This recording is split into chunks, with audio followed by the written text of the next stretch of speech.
Like to welcome Ziggy on as a guest. Hopefully, he will be a much more regular guest if we ask him continually. And welcome to Baeclast number 53, everyone. Before we talk Delirium, just briefly, how have you guys been enjoying the end of League? What have you been up to? Starting with you, Raiz. I haven't played at all, dude. I think I haven't played in like a month. I was sick, and then I was on a snowboarding trip, and then I was on another snowboarding trip because I usually do those in December. So I haven't played at all. I did make a melee thing in that one league. I made Viper Strike. I got to level 30. It was great. Oh, Killed Kitava on a 2-link. wow. Very good. Very exciting. That was about it. I am planning to do like a Essence Drain league reset because I only did like one league start. Ah. So I kind of want to practice like getting my Atlas and all this stuff. I don't know, maybe it's just because I haven't done it, so I feel like there's a lot to explore, but I don't see people talking about like all the different strategies because this league everybody focused on doing Awakener stuff, but next league is going to be more of a level 100 race, I think, again. So yeah, either everybody's hiding their strats or nobody really looked into it too much as to like how to really get that XP in. So planning to try and figure that out. Joining the ED Contagion practice hype run. I'm doing one at the moment. Oh, is everybody doing Everyone's that? been doing it, yeah. Oh, okay. It looked like ED Contagion's always good, but it does look slightly good for this upcoming league. Well, the thing is, like on the videos that I've seen, well, I guess we've all seen the same videos. Like a lot of the times, the mobs spawn behind you and all this sort of stuff, and you have to get ahead of the pack. So if you like drop an ED and it spreads and it kills all the normal mobs, and then you get to them to pick up the loot or just progress through the maps, then the Delirium mob starts spawning, and then you have to do it again. But like I feel like something like Prolif would work better. But one, it's kind of hard to pull that off as SF, and two, knowing GGG, they're probably going to make it something where it's like these mobs don't proliferate. No, they'll proliferate, but they won't have corpses would be the issue. Yeah. But they do have corpse. Well, I would imagine, because I've already seen like 2 mob types that explode. So I don't think they're going to leave it with a mechanic where you can't either shatter them or like detonate the corpse. Which, by the way, is already pretty fucking annoying. Why do they introduce like 2 mobs that explode after death? And that's just on the trailers. Don't like that. But yeah, hopefully you can explode those and you can proliferate and do all that stuff. Then I'd prefer to do it. Otherwise, yeah, ED. Shit, now you put me off, man. Damn Yay, my build. No one else can play I figured everybody was doing it, but like, I didn't think people were doing it. I just thought. I don't think they are. I think it's just like a cycle of things that people have now reached ED. That doesn't mean that everyone's going to roll ED to the league start. I mean, animate weapon, hello? Yeah, animate weapon does look pretty good. I've seen a sentiment among the community that this is going to be an ED league because it's going to be another clear speed league, and I think most of your Deliriums are going to be rather clear speed focused, but it does interact with every single other mechanic. So if you have a Delirium that comes up on like a quad essence monster that also happens to be a beast, that shit's it's not going to care about your clear speed. You're going to need good single target. You're going to need good survivability. Like, I don't think you can just treat it like it's Legion and just go full clear speed bananas and not care about anything else. Like, you kind of have to have a fairly well-rounded character for this because it's going to interact with everything. It's going to demand a bit of everything from you. Yeah. Well, Conquerors are also a factor. That's the main thing why I was trying to practice it. I just wanted to see like how well you can actually get through Conquerors and kill stuff. But I guess you don't actually have to take it that far because like Conquerors are pretty much a joke all the way until like the 4th Watchstones. Yeah. Maybe on the 3rd one they start getting, but like the 1st and 2nd, they're really easy. And I don't think you're going to need more than that for like 100 push. I don't know. Again, got to figure it out. I mean, I guess I'll just save it till later in the podcast. I have things to talk about with Conquerors and what I hope they're going to be changing and all that. We'll save. Okay. Anyone want to talk about what they've been up to, or should we just get straight into Delirium, since we've kind of just gone straight into Delirium? You don't want to talk about Wilson more? Oh yeah, Wilson. Thumbs up if you think it's a good game. Wait, what? Okay, cool. So we all agree it's a shit game. No, but the one is not excluding the other. I don't think it's entirely bad. I think it had some of the things it did pretty well. I mean, it looked really good. I think the It campaign looks had. like Diablo 3, dude. And so, No, it's I better would than say D3. Act 1 and 2 did not get a D3 feel at all. I was watching But your then stream. when I the entered Desert Act Zone. 3, I was like, this is Diablo. Mm. And then when I entered the whole Rift system, that felt like Diablo, for sure. But I don't think like overall it was entirely D3. I think it had some themes that were like kind of differentiated from it, and that was really cool. But I mean, it felt really half-assed and rushed through near the end, for sure. Where it just took inspiration from, like, let's just take from all the best ARPGs out there and just slam it together to have an endgame system that people can relate to and sort of enjoy. That's what it felt like in the end. It surprises me too, because from what I've heard, it's had a long development cycle. I It haven't really touched did. the game at 7 all. I've years. just been playing Path of Exile. It was in but, beta like, for I've heard like a lot 4, about- dude. Yeah. They Yeah. beta tested it for 4 years just to release it with all new untested content. It's like, dog, that didn't work, by the way, like most of it. It's an annoying game to me because I feel like people are really getting back into ARPGs, so you can release stuff like that and it'll work because people want to play them as they're waiting for like PoE 2 and well, I guess especially Diablo 4. And yeah, the fact that it just didn't work was really freaking annoying. Yeah. Yeah, it was almost like a solid Diablo 3.5. It just needed like another year in the oven, basically. Like the devs seemingly run out of time and money and had to rush it out because I've never played such a broken game at release. I feel like No. it's See, but that's Crazy. the thing too, right? That they did a Kickstarter that they got the Kickstarter done, and then they had all these goals. They didn't fulfill them. Yeah. A large part of them, and then they also apparently the company got bought out by Tencent, so they also got like another bag. So I don't know if they're in beta for 4 years, and if they're developing for 7, I think they need a lot longer to fix all this stuff than just a year, which is, by the way, never gonna happen. They're gonna walk away. Making video games is hard. Yeah, I mean, they basically like scrapped all of that early stuff, which is why it's like a completely different game to what it was early in the alpha and beta. Though that game, though it had some promising ideas, was a complete mess. So scrapping it and redoing it was probably the best idea. But yeah, it still needs a fair bit of work. I don't know. Honestly, I think in like maybe 6 to 9 months, if they release like a free content update with after they've done a bunch of patching, it could see a bit of a resurgence, like a bit of a like, hey, Wilson's finally good. I think there's some potential there because like I as much as like it has been broken, I haven't had as much fun with a game that level of broken before. Like I did have a lot of fun with it until they kind of killed my fun in the most recent patch. But up to that point, I was like, actually pretty fun despite being like 40% of the game not working, functioning correctly. But I'll tell you what, in the context of Path of Exile, Wilson really makes me appreciate how much like experience GGG has managed to build up over the years, and how much of a lot of what they do does actually make sense, because it really shows a stark contrast. If you haven't followed Wilson at all, the devs seemingly don't have a lot of action RPG experience, and it really shows in certain aspects of the game. Like, for example, scaling, how you make a build and how you scale its damage. Yeah. Nearly every part of the damage scaling in the game is additive.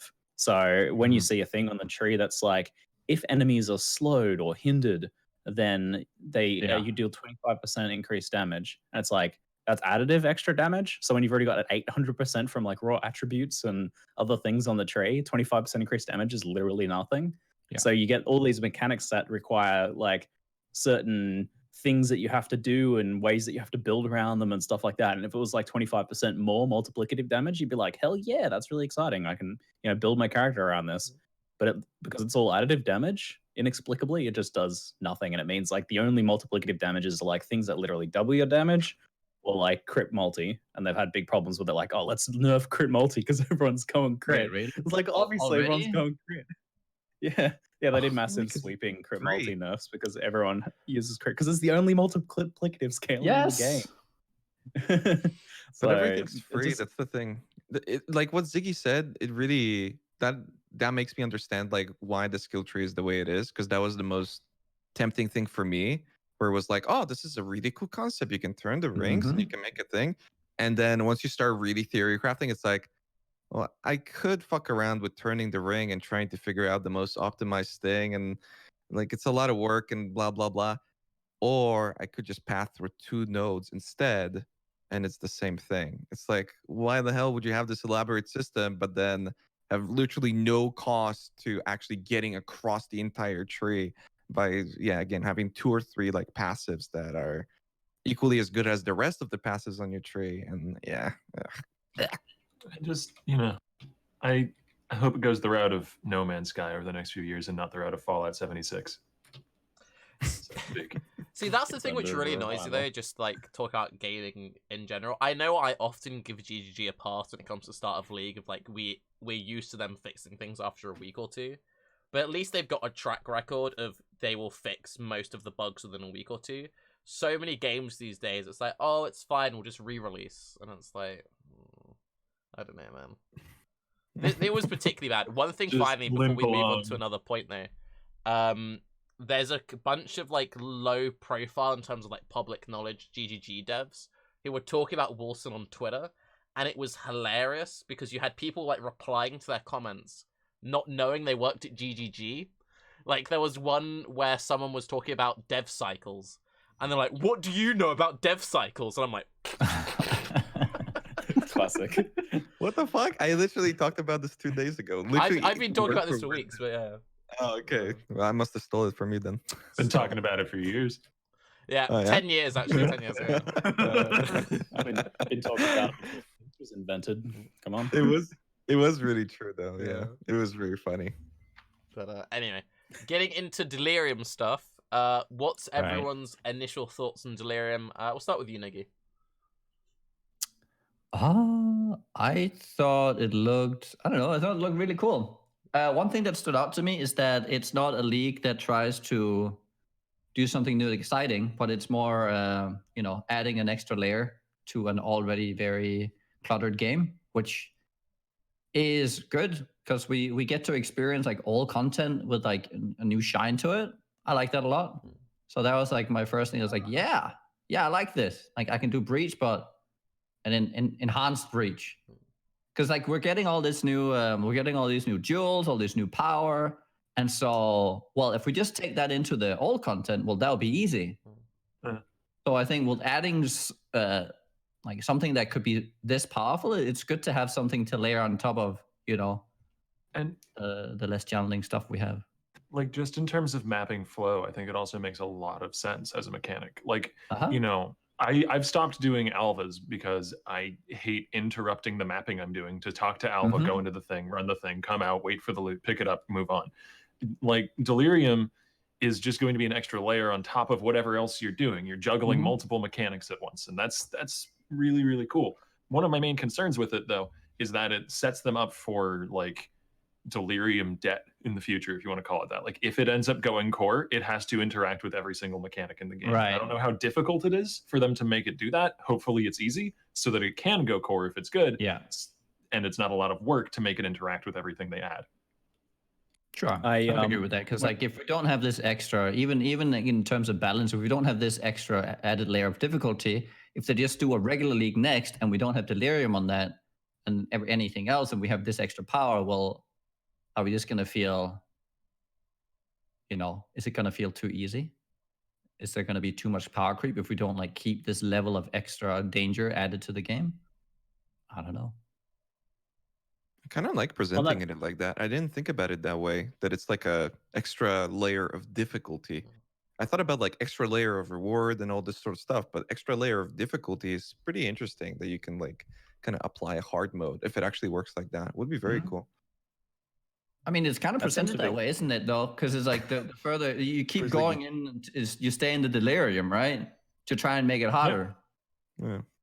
I mean, and then you get the Delirium reward mode. from that, right? So you enter the thing to get the jewel.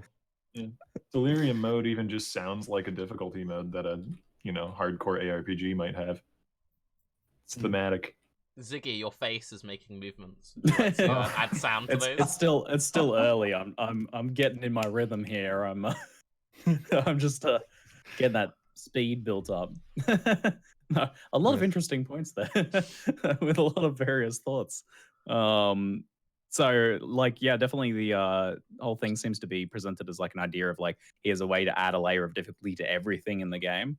And on that topic of like integrating it and future debt potential, when I was talking to Chris during the press interview, he was saying that basically like the way that they've created this is it's learned a lot from Metamorph, and they learned a lot about making like dynamic content, especially like with boss fights. So the idea is here that this uses the same sort of tech as Metamorph to be able to, any boss that they want to, they could add this mechanic to it, the fog mechanic, like the Delirium mechanic, where it's effectively using that Metamorph shape-shifting transforming thing to change a boss in some way. So it's like, here, at this point, interrupt boss cracks open, Delirium, attack, thing happens, depending on like the procedural generation of that and whatever it happened to like roll as. So it could potentially integrate really well into future stuff, especially if the idea is that from what I gathered, it will add modifiers to existing monsters. It will add extra packs and monsters, and then extra things that happen around those monsters. So presumably, it could integrate really well into almost anything. Yeah. And like in the future, I guess they could flesh that out by adding other interesting things it does in specific contexts. But for the most part, it seems like it's designed in a pretty a way that pretty easily integrates to anything. So, I mean, in the trailer, like, it seems that they're making an effort to showing it in as many scenarios as possible. Legion, Elder, everything. Like, it's supposed to like integrate into everything. You know what they don't show though? How it fucking ends. I haven't seen any anything of how it ends. I did put one clip of that in my video because it was in like a couple of the clips. But the way it kind of works is like, so you enter the Mirror of Delirium in a regular encounter. You enter the Mirror of Delirium, and then like the fog goes whoosh and rushes outwards, right? Typically, that's gonna be near the start of the map. I asked Chris about this, and most of the time it's gonna be somewhere near the start of the map. So you'll go in, and then you'll push out into the map with the fog, and you'll see that it's like radiating outwards, and then it'll start to thin from the Mirror of Delirium outwards. So I imagine kind of like, I guess, a donut shape. It's a bit of a wave, an expanding donut hole. Wave. You're riding a wave of fog. Yeah, that's sort of like the synthesis tech kind of thing of like the enclosing. But instead of the zone shrinking, it's more. From what I understood, correct me if I'm wrong, Ziggy. It's more like a ring that's growing outwards that you're running with. Does that mean that if you have like a really open map, it would be more difficult to clear all of it within the Delirium as opposed to a linear one? I'm not 100% certain about like the extent reaches of that. Whether like you can potentially like reach the outside of the ring and like get ahead of the fog. I don't think so. As far as I could tell, like it rushes out and then you'll kind of like keep up with it or something. If you like hang out near the Mirror of Delirium, it seems to dissipate faster because it dissipates from that direction. Okay. So it's probably the case where you have like a buffer period of time where everything will be deliriumed, and then it'll start fading from that central point outwards. I'm not gonna do any alphas next league, I guess. Yeah, and what about like? I just don't want to stop to talk to someone. No, you will when you put the modifier on the map. Yeah, you do it in the that makes sense. Timed. But what about you can have infinite like time with those. A toxic sewer though? Because that would be a really scuffed layout. Because if it was at the start, you pick one direction, but it would already start shrinking on the other direction. I am curious how it will work in that regard. That's why I suspect there's probably a fairly generous like buffer time. Like imagine that there's like a minute or two where you can kind of just go anywhere in the map and it'll be delirium. And then once like a certain point is reached, it'll start to fade out from that central point outwards. And so you could like maybe push a little bit further with it during that time while it's fading out, while it's thinning from the from like the starting point outwards. You could probably do a little bit more during that time because it happens pretty quickly. There is a clip in this video that you're showing on repeat here. It's in one of the like deserty areas. So I did include one part of how it looks like when it ends, but you can see like the fog kind of rush and thin, and the player's like fighting it for a little bit more, and then it like overtakes them, and then they're out of the delirium. It's cleared up. But sometimes there was a timer, sometimes there wasn't. I think in your clip, I think that was probably just a UI bug, like in the early development of it. I think like it seems like probably there's not going to be any timer showing, but maybe like when they originally were coding it, they had a timer because it flashes up and disappears pretty quickly in the footage. And I was like, that seems kind of just like a UI development-y thing, which is usually non-finalized until later on. I guess one What thing about you could do, is like, because I'm sure there'll probably be some maps that don't feel as good as for it. But if you wanted to make like the most use of every single map, you could have it so you use your Delirium orbs on the maps that are typically not good at it.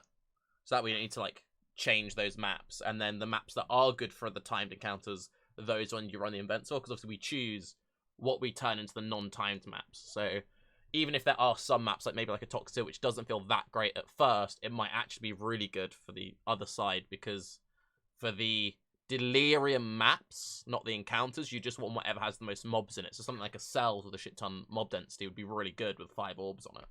So, yeah. There's been a bit of a precedent, if we're being honest, that League mechanics don't always interact the best with certain map layouts. But it seems like the design of this may be a bit better than, say, like Legion for that problem, considering that it's kind of just like a pervasive, it's everywhere kind of fog. So maybe like the fade out system or something like that might have a bit of difference between map layouts. It is cool that they are doing that thing where you can craft the map, because blighted maps are like the highlight of Blight League for sure. So I'm excited for the fact that they're kind of taking inspiration from that system here with the Delirium maps, which will easily have the whole thing be Delirium. I'm hoping we see a lot more Delirium orbs in Delirium than we saw blighted maps in Blight. So I hope there was a lesson taken. I imagine, especially one can hope. Especially given that they're not static. Like, blighted maps are either a blighted map or not a blighted map. Delirium orbs are, you can have, 20%, 60%, 100% Delirium map, that sort of thing. So it seems like if they are going to chop it up like that and make lesser Delirium maps and greater Delirium maps, it's much easier to then be generous with the worse orbs, if that makes sense. Yeah. And still have the really good orbs feel very special when you get them. Also, just to clarify quickly for, anyone who's, because we're using a lot of different words, if for the rest of this podcast we try and refer to the timed ones as encounters and the non-timed ones to maps, I think that might just be a bit easier. And for anyone who doesn't know, the mirrors that you encounter in every zone, there'll be like a timer on it. The maps you create with the orbs not timed, and it's the maps that drop the splinters which you use to get to the final boss. So what about the loot icons? Because in the trailer there were no loot icons, but in the footage that we saw, I think from you, Ziggy, there were loot icons in the bottom right. Yeah, the UI wasn't done for that at a certain point. Like, I think maybe they only got a bit of footage that had the loot icons in it. But I did ask Chris about that. So right for when you very first start the encounter, for a mirror encounter, then it'll have the icon and it'll show you what you can earn. And then as you fill that, as you kill stuff, you'll fill that up. And then like the next thing will appear. And I think it'll be like, at least with the Delirium maps, that'll be like set based on which orbs you used on it, right? So if you got one that's like valuable currency, then it'll follow the same trend that previous leagues have been following, right? That's proven to be pretty successful. So it'd be like valuable currency and be like, yeah, I'm gonna go hard in this one. We'll stack up the pack size and add some breaches to it and shit, so you can jump in there and score a bunch of extra, valuable currency orbs. So yeah, it is that kind of like increasing amounts of that. And it just drops loot normally. Like, where does it drop? Yeah. I don't know. Yeah, I wasn't clear on like how they're doing that. It'll probably crack from your character like when an egg cracks, I imagine. But I could be wrong. Because I was watching it earlier and I saw a box like finish and then some loot dropped on the ground, but then chat was just saying, hey, that's just random. But I don't know. It seemed very... Yeah, maybe that's it. Maybe it's like you have to kill the boss to earn the rewards or something, but that would be pretty frustrating. I mean, what boss? Any of the map. I mean, is there always going to be a boss in there? No, the map boss, the normal boss. Oh, you mean one boss? I don't think that's if you get to the boss, because there's story zones as well. Interesting. That wouldn't have like a unique boss enemy in them. So then now we're required to clear the full map before we do the boss? No, it won't work like that's that. Really bad. Case? No, that's what I'm saying. It would be really bad, but like, there's no way you wait for it, right? Maybe you like just click it. I suspect it probably just pops each one as you earn it, because this is kind of like integrating into regular content where stuff is dropping normally as you're clearing anyway. So it is. I'm pretty like excited for this design overall because in many ways it seems like they've learned from like previous designs like Breach and Legion and like the reward structure and stuff like that, as well as making it integrated with core content. But it is definitely going to run into the, and we've already kind of circled around this topic a bunch, so we might as well just open it up to the floor. This is definitely a clear speed oriented mechanic because literally it's about how much stuff you can kill while the blight is active. While the delirium is active, outside of the actual delirium maps, because you get more rewards the more of them you kill during that time. So we're definitely going to be running into that, whilst also at the same time trying to pick up loot. So that's definitely 100% a thing. I've seen that. I echoed this earlier, but I've seen that sentiment touched on a number of times, and I don't disagree with it to some extent. I just also want to add on top of that since this augments everything, this is an everything mechanic. Like, it's going to be really about clear speed to get the most out of it in terms of rewards. But I think it also has a lot to do with how they balance the reward structure for the unique monsters that the Delirium will possess. If it turns out that Delirium is really, really good at making unique enemies spit out tons and tons of rewards, then it may be that clear speed doesn't end up becoming as much of a focus as a lot of people are imagining. And it turns out that you want to get the Delirium to a fortification from Jun or something like that, or to the map boss and have that really difficult boss fight and then get the loot out of that. I mean, we saw that shift in the Atlas this league. It's become so rewarding to do high-level maps, Awakener level 8, and kill those bosses. So they definitely seem to be putting more rewards behind unique enemies and behind big, tough boss fights. And I think there's a chance that Delirium will go that way. Just playing devil's advocate. Like, it may not be the massive clear speed meta that a lot of people are imagining it will be. It might be one of those leagues where you kind of have two sets of characters. So you've got one set of character for maybe running the easier maps to collect the orbs, and then you've got your like more boss-centric character, which you would run the Delirium maps on since they're not timed, and you'd use those to like kill the conquerors and like the boss. I could maybe see that kind of a setup kind of happening. So if I can play devil's advocate, go ahead.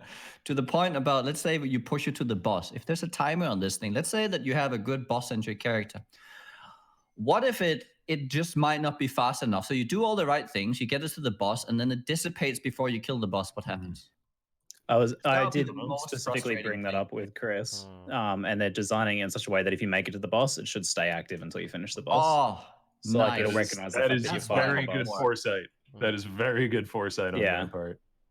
I don't know exactly how they're going to be doing that, but I did specifically bring that issue up. I'm like, what if it's like gone before you finish the boss? So it seems like that they are definitely considering that part. Like, it's interesting, and I think you could be right, Octavian, because like there's this whole thing about like you get more of the reward the more mobs you kill during the Delirium, but at the same time, this is a big focus on the bosses to the point of even like, hey, here we're going to take. This was like a big kind of focal point, is the idea that this will take like even act bosses from stories and modify them and make them more difficult and more rewarding. So it's possible that like either a good chunk of that like percentage, I guess, completion maybe is tied to the boss, or maybe even things like getting your orbs of Delirium mostly come from the boss. It'd be interesting to know the answer to that question. Wouldn't that also... But bossing could be super important. Wouldn't that also, though, still be a boost to clear speed builds? Because let's say I play ED Contagion, which is known to be a safe bosser but a slow bosser. If I can zoom through the mob, the whole map, and just guarantee hit the boss, it doesn't matter how long it takes me to kill the boss, because I'll get the rewards. Whereas if Octavian's playing like, I don't know, Cremation Chieftain, like he will get through the map at an okay pace, and he'll kill the boss very easily. But if I can get through the map twice as fast, and as long as I can hit the boss, it doesn't matter if it takes me more time to kill it. But so long as you can do it safely. Yeah, but not even that. Like if you're on a slower build, imagine you get there. A lot of the other mechanics we've had basically don't get to finish, and which is the main point, I think, for the people who don't want to play clear speed builds, is that they just want their build to function. They want to get the reward they feel like they've earned. Yeah. And so as long as they make it to where they want, right, they put it there, and like on this encounter, they breach or whatever, or they put it on Alda, and then they put it on, you know, the boss, and they get to complete it, they'll be fine. They're not hoping to clear everything fast. Like, just by not being a clear speed build, you're already getting less loot per hour because you're not clearing the map as fast. It doesn't matter the mechanic. That's fair. As long as whenever you get the mechanic to the to the boss and you get the reward because you got it there, good. Yeah. That's I don't think that's going to be a big concern for the the more slower paced characters out there. I think also one thing that we really need to wait to see is the simulacrum, whatever it's called. I've had people have a go before I pronounce it. Simulacrum. We don't know if that's like a traditional boss fight or if that's more like a Legion fight, because it sounds like we need to survive waves or something. So depending on how that works, that might also change if we're going more bossy or more clear speedy or whatever. Wait, what gave you the impression that it's waves? Just from the wording of it. If I What's it say? hang on, let me bring it up on stream. Wait, what part is waves? I planned this. Let's see if that's. He's got a thing. It'll be. I feel paint. like in general, they're like quite mysterious with a lot of things. There wasn't a lot of explanation, like we kind of talked about. It was some of the things Ziggy can point out, but they didn't explain them really. So there could be a lot more to the actual end than just like one dude.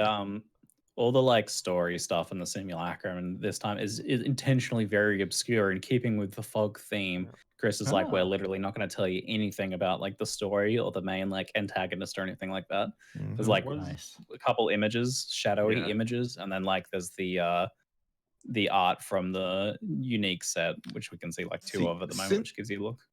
Synthesis really popped off with that. I thought it was one of the best elements about it, that there was just so much really in terms of different guys, and there's a lot of like just unknowns going into it, not to mention the mechanic itself. Like every time you interacted with it, it was pretty nuanced every time.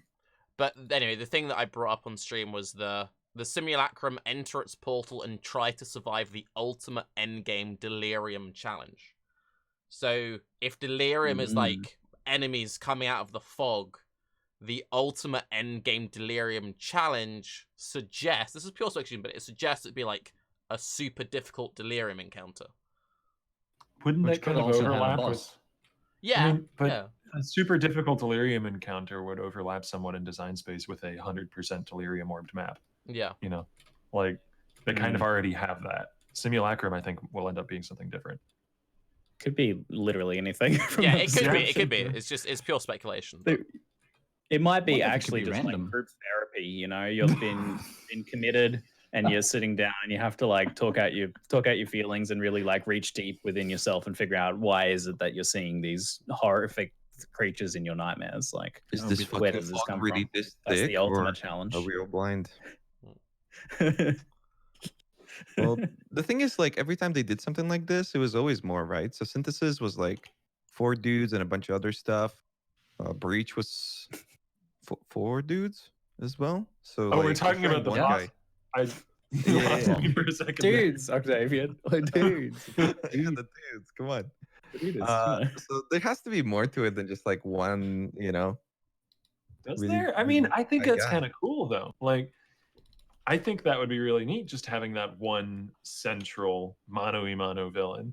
No, you know, we sort of got that with Cyrus, but there's still the Conquerors of the Atlas underneath him, even if they're not all on the same team. I'm pretty sure it's going to be this one guy, because the whole thing is, it says like the trickster god, and like if you look at the flavor text of certain items, and he was the guy who made Solaris and Laris fight each other. So it's clearly like we're going against the trickster god. It might be a thing where he's the main guy and he'll like summon random mini bosses to fuck with you. So maybe it might be variants that way, Raiz. But I imagine it will most likely be we fight this main dude who's always the main dude, and then there'll be something with the fog and enemies coming out of it during the boss fight. So I'm calling it now. You're going to fight a version of yourself. It's going to be like that Spider-Man me, like, you're me kind of situation. It will be the Wahakatiki thingy where there's the random... So long as we're... proximity shield comes out and you're just like, fucking no, not again. That's the true endgame boss. Welcome boss, but just like massive. So So long as we're wildly speculating, I really want to see them do more with the spectral projections. You know, they have those with the Conquerors of the Atlas, and Cyrus has it, and even in one of his voice lines, he like directly alludes to, you know, they couldn't control their spectral projection, but I'm not conquered by mine. And in some of the trailer footage we've seen, things are popping up out of the bosses, like spectral ghost things, and they're throwing axes or shooting ice at you or something. And so it'd be cool if there was more expanded on that. You know, it'd be great. Things actually are. There could be an apparition that comes out of your character and just like point blank cyclones you. Can't dodge it. It's just there, just spinning away with smacking you in the face. You guys are describing JoJo like straight up. It's just JoJo memes. Stands, yes, Yeah. stands. Yeah. I mean, I would like that. I think it's a cool it's concept. JoJo. Wait, I thought you they would pulled like it an off. anime-themed League, right? Really? See, but the thing I is, would like I that. don't like stands in JoJo. I prefer JoJo when it didn't have stands. So Okay. Man of here, culture. I think it would work. Explain stance to me from JoJo. What is that? It's basically Conquerors. Yeah, apparitions. Like I hate to cause a massive distraction, but Raiz, have you heard about the Australian guy who wants to ban anime? What? You must have heard about this, Ziggy, right? What? No, I don't know. One of your Google, it's like there's a video. you know on every Twitter. other Australian person, right? No, but one of your MPs is lobbying against anime because it's like corrupting the youth, and it's so Hold on. great. Let me check. Let me check. There's Oi, it's the Prime videos. Minister. There's literally videos of he's him just down the road a like bit. giving Let me plot check. summaries of certain shows and why it's so bad. He talks about like Goblin Slayer, he talks about other stuff. It's great. At some point, just go and watch that. It's really good. Wait, is he based his anime decisions on Goblin Slayer? There's a couple of others that he's Jesus. basically he got his whole like office to watch them, and they were taking notes of why it's great. Some intern somewhere was like, I want to watch more anime at work, and he's like, hey, this is awful. We need to censor this. And now it's his job to just watch every single anime and make notes on if it's allowed or not. Yeah. He's just a massive weeb. So yeah, Delirium. Anyway. What were we talking about? Oh yeah. What about the fucking fog? Yeah. It's too much, Yeah. right? Is it just me? Like, it's if a lot. if it's gonna be more of a recurring thing, I would worry a little bit about it. It seems hard to like see auras and stuff in there. One thing I do know about this is that apparently what you're seeing in most of this footage is like the fog at its thickest. So you know how there's like the area is 20%, 60% delirious. So this is at its thickest because thick fog.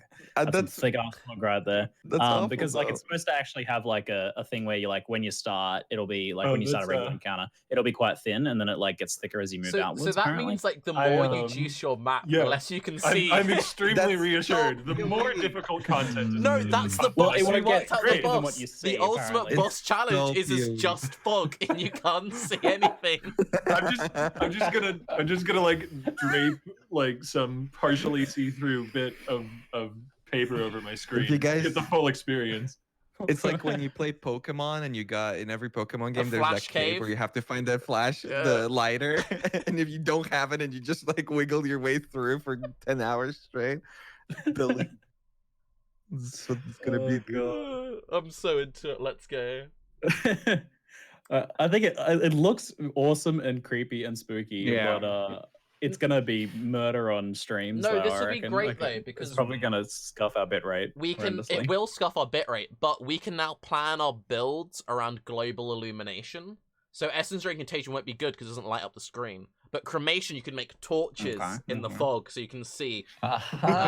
They did do a good job about that. There's a couple like ground effects with the burning ground and whatnot. It clears out the fog, really good. You can see everything. It, like, So creates a space. fire trap builds, guys. Let's go.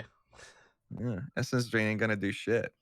Fire trap Then leaks again, up. you don't have to see the mobs. I mean, it's an excellent lead start. Yeah, it's Very a good. good skill. Yeah.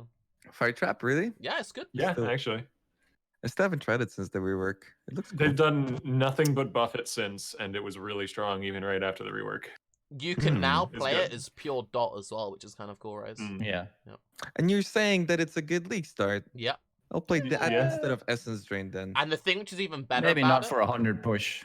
The thing No, which is- no, no. Now no, I'll I play wouldn't it do it for for the. that. Oh, right now. now, yeah, sure. Yeah, but the thing which Don't is do extra Ignite. good about it, Raiz, you know how Ignite builds get screwed by the Avoid Ailment map mod, which is now Yeah. they're immune? Because it's a degen, not an Ignite, it doesn't get fucked by that map mod. Mm. It's really good. But do you also scale it as Ignite? A lot No. of people do like No. Val Fireball builds, and then they also use the Fire Trap for like single target. Okay. Sounds cool. Yeah, this is now planning Raiz's League Starter podcast. It's just practice. So Mine, when big when you deal. spoke to Chris about it, and he said like that was at its thickest, like did he put you at ease, or you kind of like? That's so PoE. It's so PoE. It's ridiculous. I don't know what to say about this. But there was a few situations where Chris was saying thick in that glorious Kiwi accent, and I was like, during the meeting, so just what you should know. Thanks for I sharing. really don't understand it though. Like, because for instance, with Fuck. like Delve, they did such a good job. It's Mm. like, oh, it's a cave. There's darkness in it, but it's like there's all this blue shit everywhere. But then the mobs are also blue. So, but it ends up working out. But here it's like super Just gray misty and and gray. thick, and then Yeah. gray and black on it. It's like, and then you Yeah, see the the- little snakes, like just barely you can see them wiggle around, and they have the little projectiles. You can't see those at all. It's like, dog. It's gonna be This is- really fun keeping an eye out for the burrowing volatiles from a metamorph in Delirium Fog. And the Metamorph's gonna be Mm. even scarier. 'Cause it's gonna be enhanced by Delirium. Yeah. Yeah, but the You won't metamorphs. even be able to tell because like- it'll be like the metamorph changes. It's like already changing constantly. You won't know which is. Oh God, that's true though, right? Yeah. Because all of them open up. Mm. Oh, that's Like awful. we're gonna. I have an idea. Let's make a metamorph, but it shape shifts. Hold up. Yeah, no. The visual. We've never had a league that was this bad in terms of visual clarity. Well, we don't think- know we haven't yet. played it yet. I spoke It's to just- Bex about it because we were just talking after the announcement, and I didn't even mention fog. She just brought up stuff. She's like, "I've heard a lot of people complain about it. I don't think it's going to be an issue."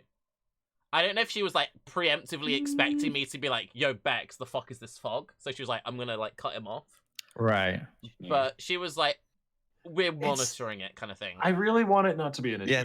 but it's kind of an impossible topic not to mention because like Yeah. fog is Yes. like literally used as an analogous thing to not being able to see well. You know, Yeah. like if you have a headache and you can't focus, you say Yeah. you're in a mental fog. Like they kind of leaned into this one.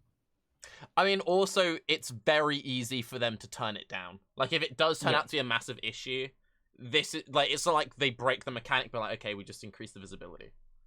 So while it might suck for like week one, if this was the main issue of the league, it's very easy for them to fix.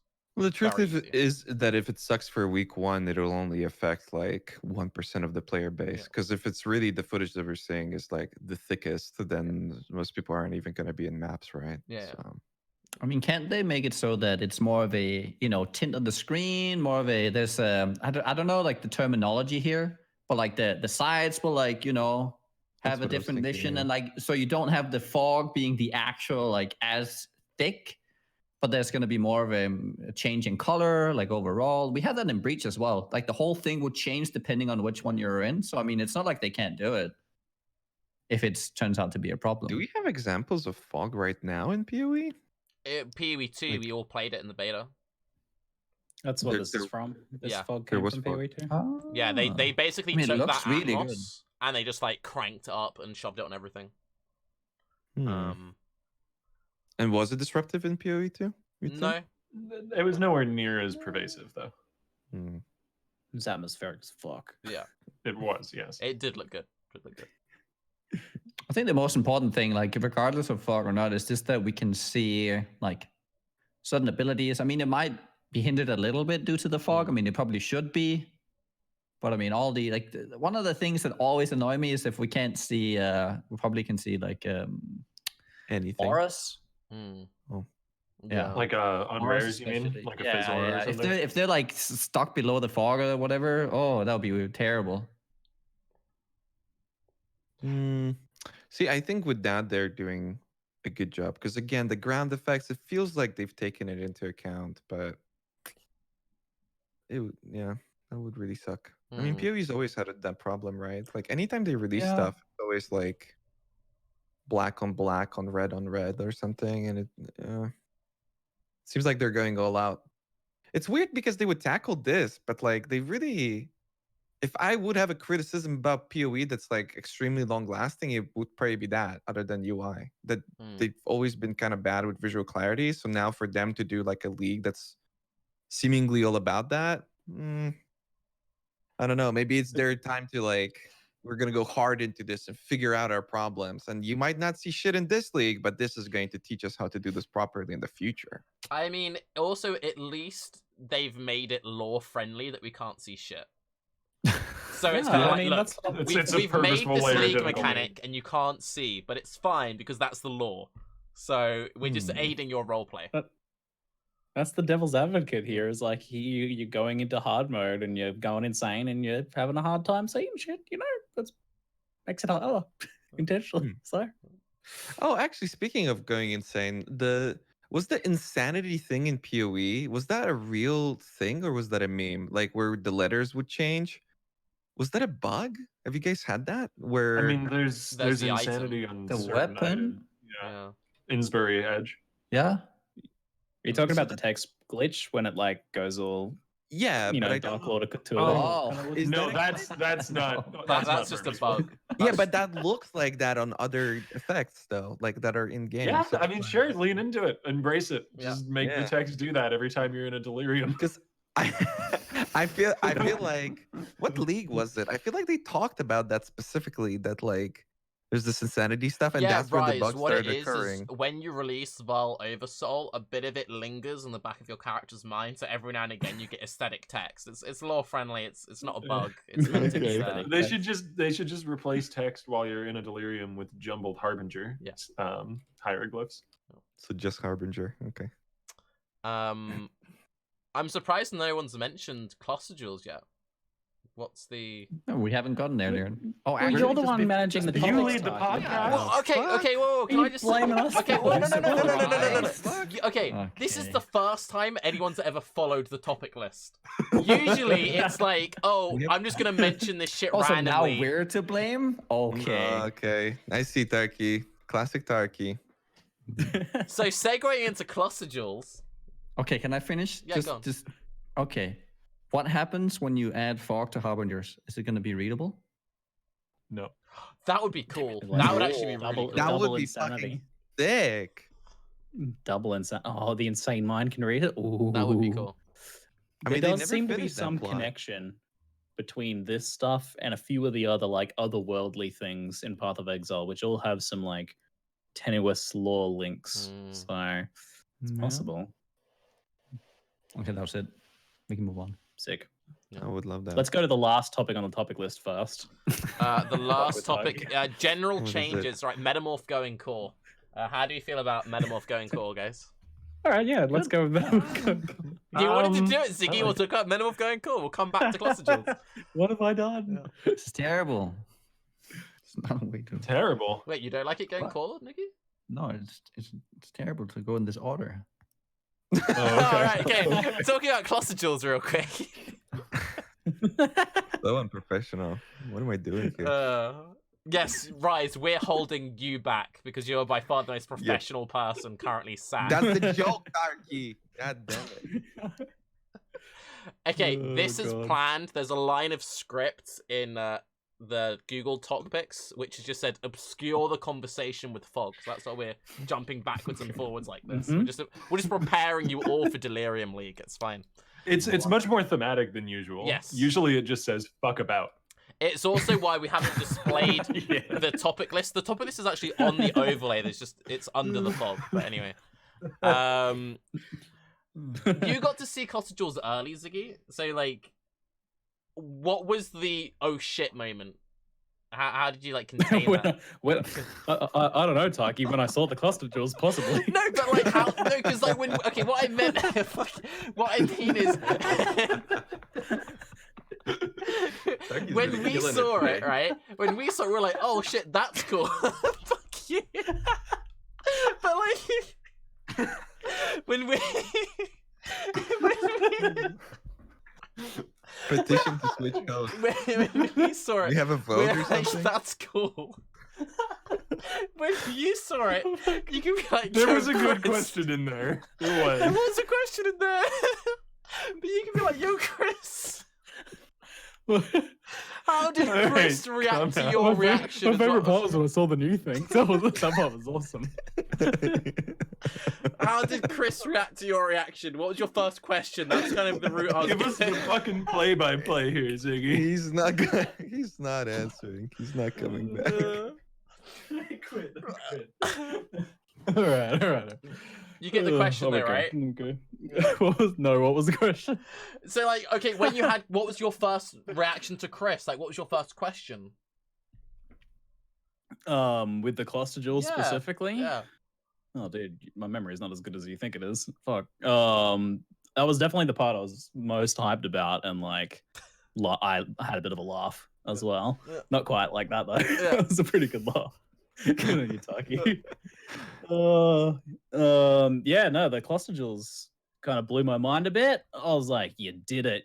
I think I said something about like, you actually went and did it, which is in reference to the jewels within jewels kind of thing. When I saw them stack up an extra layer, I'm like, okay, we're adding extra clusters. All right, I see where this is going. And then it was like jewels on jewels, like layering that shit. And I'm like, I actually did it. Socketable jewel sockets. So that was what probably blew my mind the most. But the fact that craftable probably is the most standout thing. But this is like a craftable mechanic and not just a hand crafted thing, right? That's like Pandora's box making this craftable, it feels. 280 notables. Holy shit. A lot. It's such a departure Yeah. from Timeless Jewels too, and the philosophy behind Yeah. that. And I think a departure in a very good way. You know, Timeless Jewels are great; they've been a lot of fun, but I still am not 100% sure that I'm in complete agreement with the seed system that they had for that. So I like this approach much better. Do you still believe 280 notables rise, or are you still doubting it? There's 350 now, Wait, what? and they're adding 280. Oh, There's right. 350 notables on the skill tree, That's and they're crazy. adding 280. It's fucking ridiculous. Mm-hmm. So yeah, I mean, I do believe it, but see, I'm hoping that the cluster jewels are exactly what we see, and there's like more to the last boss guy, because as cool as they are, they don't interact with all the builds. I don't know. I find that problematic. It feels like they aren't meant to be like a thing you add on top of a build that's available now. It feels like something that you build around entirely almost, where instead of going across like 3 different classes, you go to like 1 or maybe 2. You try and pick up 3, and you essentially build your entire skill tree and customize it through those jewels. I would say the Because fitting complete them into opposite. existing builds is kind of odd to me. I would say it's the Yeah, they're complete both. opposite. It seems Really? Either way. we need to know how much defense you can realistically get on them. Because, like, if it's the case where you can get enough life or enough ES on there that you can stay in one corner, I could see it maybe being what Raiz says. But the way I see it working, I'm also assuming they're going to be overstatted because they're going to want to start play with the new system. It will be, you'll have most builds will plan like 70, 80 points, like level 70, level 80, and then you have 1 cluster jewel, and that's it. Because a cluster jewel is like 20 odd points, right? So if you were to have point heavy. They're very point heavy. If you were to have even 2, that's like 40 levels, which is insane. So I think it'll be most builds will have 1 cluster jewel set. What do you think, Ziggy? Yeah, like one expanded out all the way, right? Yeah. Like all the builds I've planned are like level 75, and they have just like 1 fat cluster jewel. I don't want to do the legwork because I'm lazy, but I'd be really interested to look at a large number of different skill trees and see how many of them actually do path around the outside and conveniently have an outside of the passive tree 3-point socket in order to pick up, without dropping anything to core and integral in order to be able to do that. I've looked through my path of building for the very small sample size that is, and actually more than I expected are near and outside of the tree 3-point passive jewel. For me, it's been like it was the opposite. It's for been me. like 4 points on average for a lot of my builds. Yeah. No. I think Gonna have- Ranger, like all the Ranger builds have a lot to gain Yeah, because they go especially on acro, hardcore. phase acro, and they have that 3 Yes, points now. and so it's very Yeah. hard to like. A lot of the time, you feel like you have to go to the life wheel. So now you could cut that and go cluster instead. You have so all good. the melee builds that stay like bottom left corner Yeah. and kind of pick all that stuff up. They can pretty much path to 2 of them as well. Yep. Then you have all the Templar builds up top left.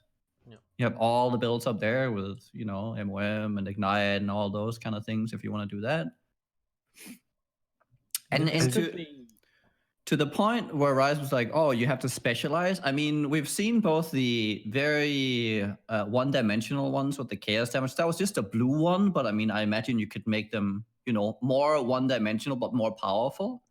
So you could just feed into. I think you could feed into like an existing build and just add on top of that. I don't think it needs to be a completely new kind of thing you're building around it. I think it all depends on the strength of the big nodes, honestly, because like some Right. of them that we've seen are like 2% max fire res and stuff, and I think it had 1% region too. Like that's like, can you have multiple on Yeah, those? you Of can those stack on no one Yeah. jewel? Yeah. Yeah. You can't have them on one jewel, Yeah. but if you have multiple jewels, they can each Yeah. get the same notable. So if you had a Yeah, full but you can set have them of, in this if in you the had the wheel. same set of Yeah. small, medium, large, you could have 3 of them Mhm. in one set.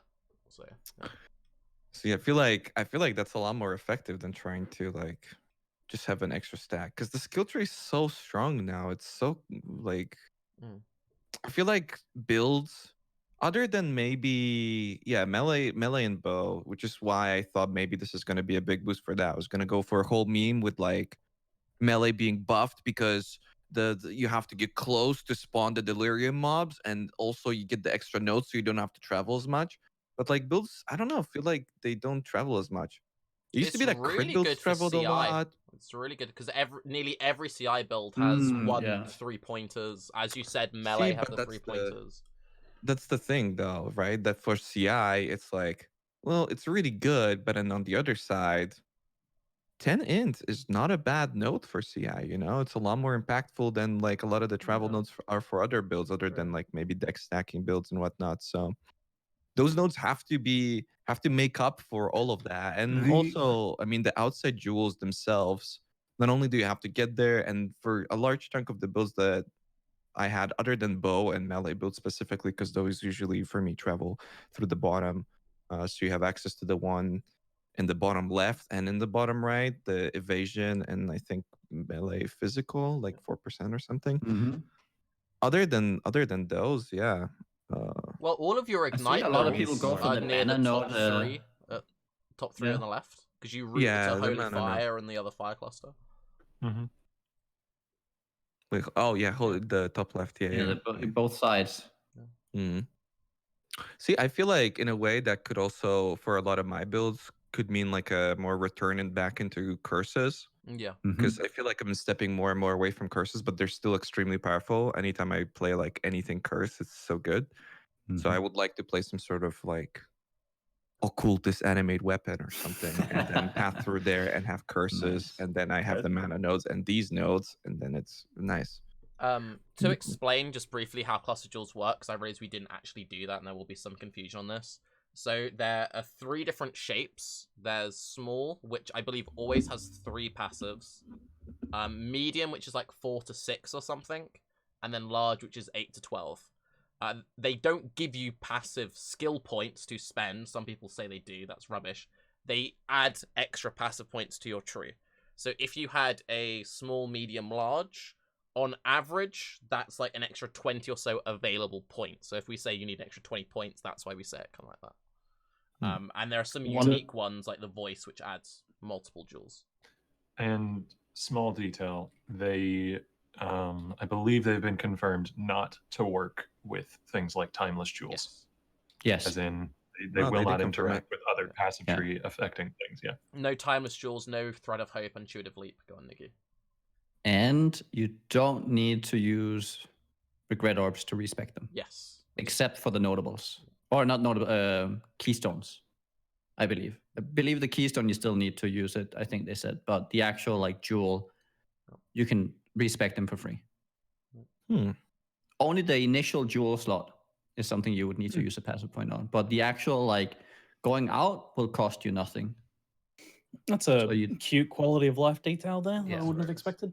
Yeah, and to expand upon what Tarke was saying about explaining how they work, they drop with a enchantment that is the theme of the jewel. So it might be like, this is fire damage themed. And so all the passives will be, as a baseline, they'll have like 12% increased fire damage or something like that on them, right? Yeah. And that's all the cluster will give on a white version of that jewel. But then when you start adding and crafting the jewel, so when you turn it into a magic, it'll start adding things like notables, extra jewel sockets, and also effects to those minor passives. Like, for example, it added flat life or added resist or added of some other thing. And then also things that like scale. So like these passives have 25% increased effect and stuff like that. And the modifiers that can roll on the jewel are tied to the enchantment type. So the notables you see will be tied to that theme. So the fire theme might have like, let's do some, if there's 280 notables, and this is kind of answers, I think, Raiz's initial point as well, which is like, will this be used by, you know, how many builds and so on? If there's like 280 notables, and we say that maybe each theme or enchantment has like 10 notables, right? That'd be like a decent range. That's like 28 different kind of themes. I'd say something less like than that, because you can stack multiple of them. I think it'd probably be like 5 per, so there might be like 5 different fire ones, some cold ones, some lightning. Then there'll be more sort of like some minion ones. We already saw one minion one, which was like recently summoned minions are invulnerable to damage. And that was the jewel that showed us it was the nodes as a base gave percent life. And then the jewel had 2 extra stats, so they also gave 4% chaos res and 6 flat life per point. So that's the situation. So if there's like 20 to 30 different themes of like those enchantment types, so like you got fire, you got chaos, you got physical, you got curses, you got minions, you know, you got traps, all these different totems, archetypes. That'll cover like everything in the game basically. Yeah. Like every build will be able to have access to something relevant that could potentially be really good based on the power level we've seen for most of these. I think. And we've seen flash but that many as well. That many is so customizable, though. It is. Well, that's the point. Yeah, it's a second that's the point, Raiz. No, but like, I mean, it's too accessible. So I feel like they would take the accessibility from somewhere else, either the drop rate or no, because maybe the implicit or this is the thing, right? So from everything we've heard, they want them to be accessible, but correct me if I'm wrong, because the enchant can't be changed and the enchant dictates like what kind of stats it has. Yeah. You need to get the right enchant for your build. So in Trade League, that's pretty easy, because it's like, let's say you went Essence Drain Contagion, Raiz. You're like, I'm Essence Drain, Hybrid Trickster, so I want Chaos Damage, Life, ES, right? So you just 20x. You just buy those jewels. They don't have to be the same jewel, but you're buying those base jewels. Whereas if you're playing an SSF, it's like, okay, I need to get a lot dropping, because there'll be cold ones dropping, which aren't good for my build, fire, whatever. Yeah. I think I'm... Sorry. I was just saying, but there are a lot of, because we've already seen flask ones, we've already seen life ones. So even if there are a lot, the fact there will be just generic ones, like nearly any build can use a life one or a flask one, so should be fine. I think those will probably be rare. I think they'll probably be rarer than like fire damage because they're more universal. Right. But, yeah. I have a fair amount of confidence in the system, because it's basically just transplanting the like rare and magic crafting system for the rest of the gear in the game onto passive points. Yeah. And so I entirely agree that there's going to be some that are going to be rarer, but there's also, you know, like a good fizz foil is a lot rarer than making a half decent fizz axe with an Essence of Contempt or something. Like that is fine. I want that to be the case. I want there to be chase jewels, so long as there's a middle ground so that you can get something good enough to use in the meanwhile. What would you prefer, for them to drop less frequently, or for them to be more frequently, or for them to be changeable, the enchantments to be changeable with blessed orbs?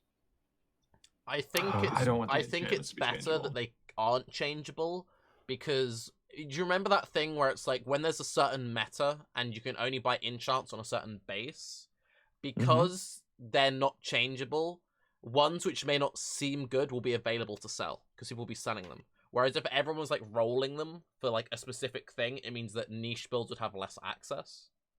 So there'll be more like accidentally niche good ones dropping.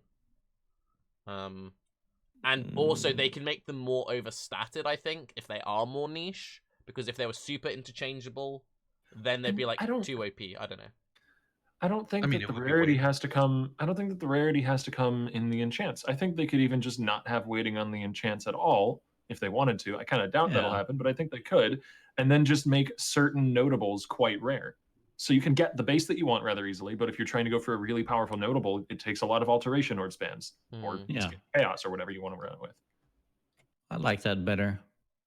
I don't see it because if we can't customize to what we want to build around, they're not as fun. Yeah, but then if we have to like wait, and it's the same thing with the Legion jewels, right? You have to sit there and divine until you like maybe hit something you can use. It's just kind of like you just. But okay, but keep it from this point of view though. So using fire as an example, one of the ones we saw gave max res, so that will be weighted the same as like fire builds, like damage fire. So even if you're not playing like a cremation build, you might want max res, so it's still usable for you. So a chaos one, you may not need chaos damage, but you might need chaos res, so that would still be good for your build. So I think they're more usable than you think they are because of that like flexibility. Because there are a lot of like, if you were doing the whole timeless life is ES thing, and suddenly you need a bunch of chaos res, you need those chaos jewels, even if you're not doing a chaos damage build, because you want the defensive chaos node. Like you might want the defensive fire node. So, I don't know. No, what you're saying makes sense. I just don't know why. I still don't understand why it would be bad for blessed orbs to be able to modify it. The enchantment. I don't see why. Because if it was weighted, I mean, if you want the explicit or whatever to be modifiable, then well, there is another finding the. I don't know, maybe I'm thinking from the context of Trade League, but finding the size jewel that you want with the right implicit does have sort of two dials that you're turning there, and then that generates a market for like, you know, I specifically want a medium one that has a fire implicit, or I specifically want a small one that has a chaos. And so you generate demand for those things, and that makes it exciting when you drop something that you know is commonly used. You know a lot of people are using large fire rings because there's a build that's really powerful that uses that. So when you see one, you get excited and you can sell the base. Okay. But think about it this way. Crafting one will be equally exciting. You know, you make the one you need and you can just craft it up and But and the price would be represented by blessed orb price. But we talk about this from the point of view of people who like enjoy crafting. Like, for example, one of the most fun things for me to do if I've got like a couple of thousand alterations is just like alt roll random jewels. But because there's no weighting with that, that's quite an obscure system for someone who's new. Whereas if you have this is the set fire one. This will just give you fire things. It's much easier to roll, so it's more approachable. So if you're if you're a new player and you're like, here is this fire thing which will give you random fire mods, it has a much simpler purpose than here is this jewel that you could bless into anything to then be... Like, it adds more steps. No, because it's still fire when you find it. If you bless it to fire using your system of it being changeable. No, it could drop as fire. Yeah, it still drops as fire. Yeah, I know. And then you roll as fire. I don't know.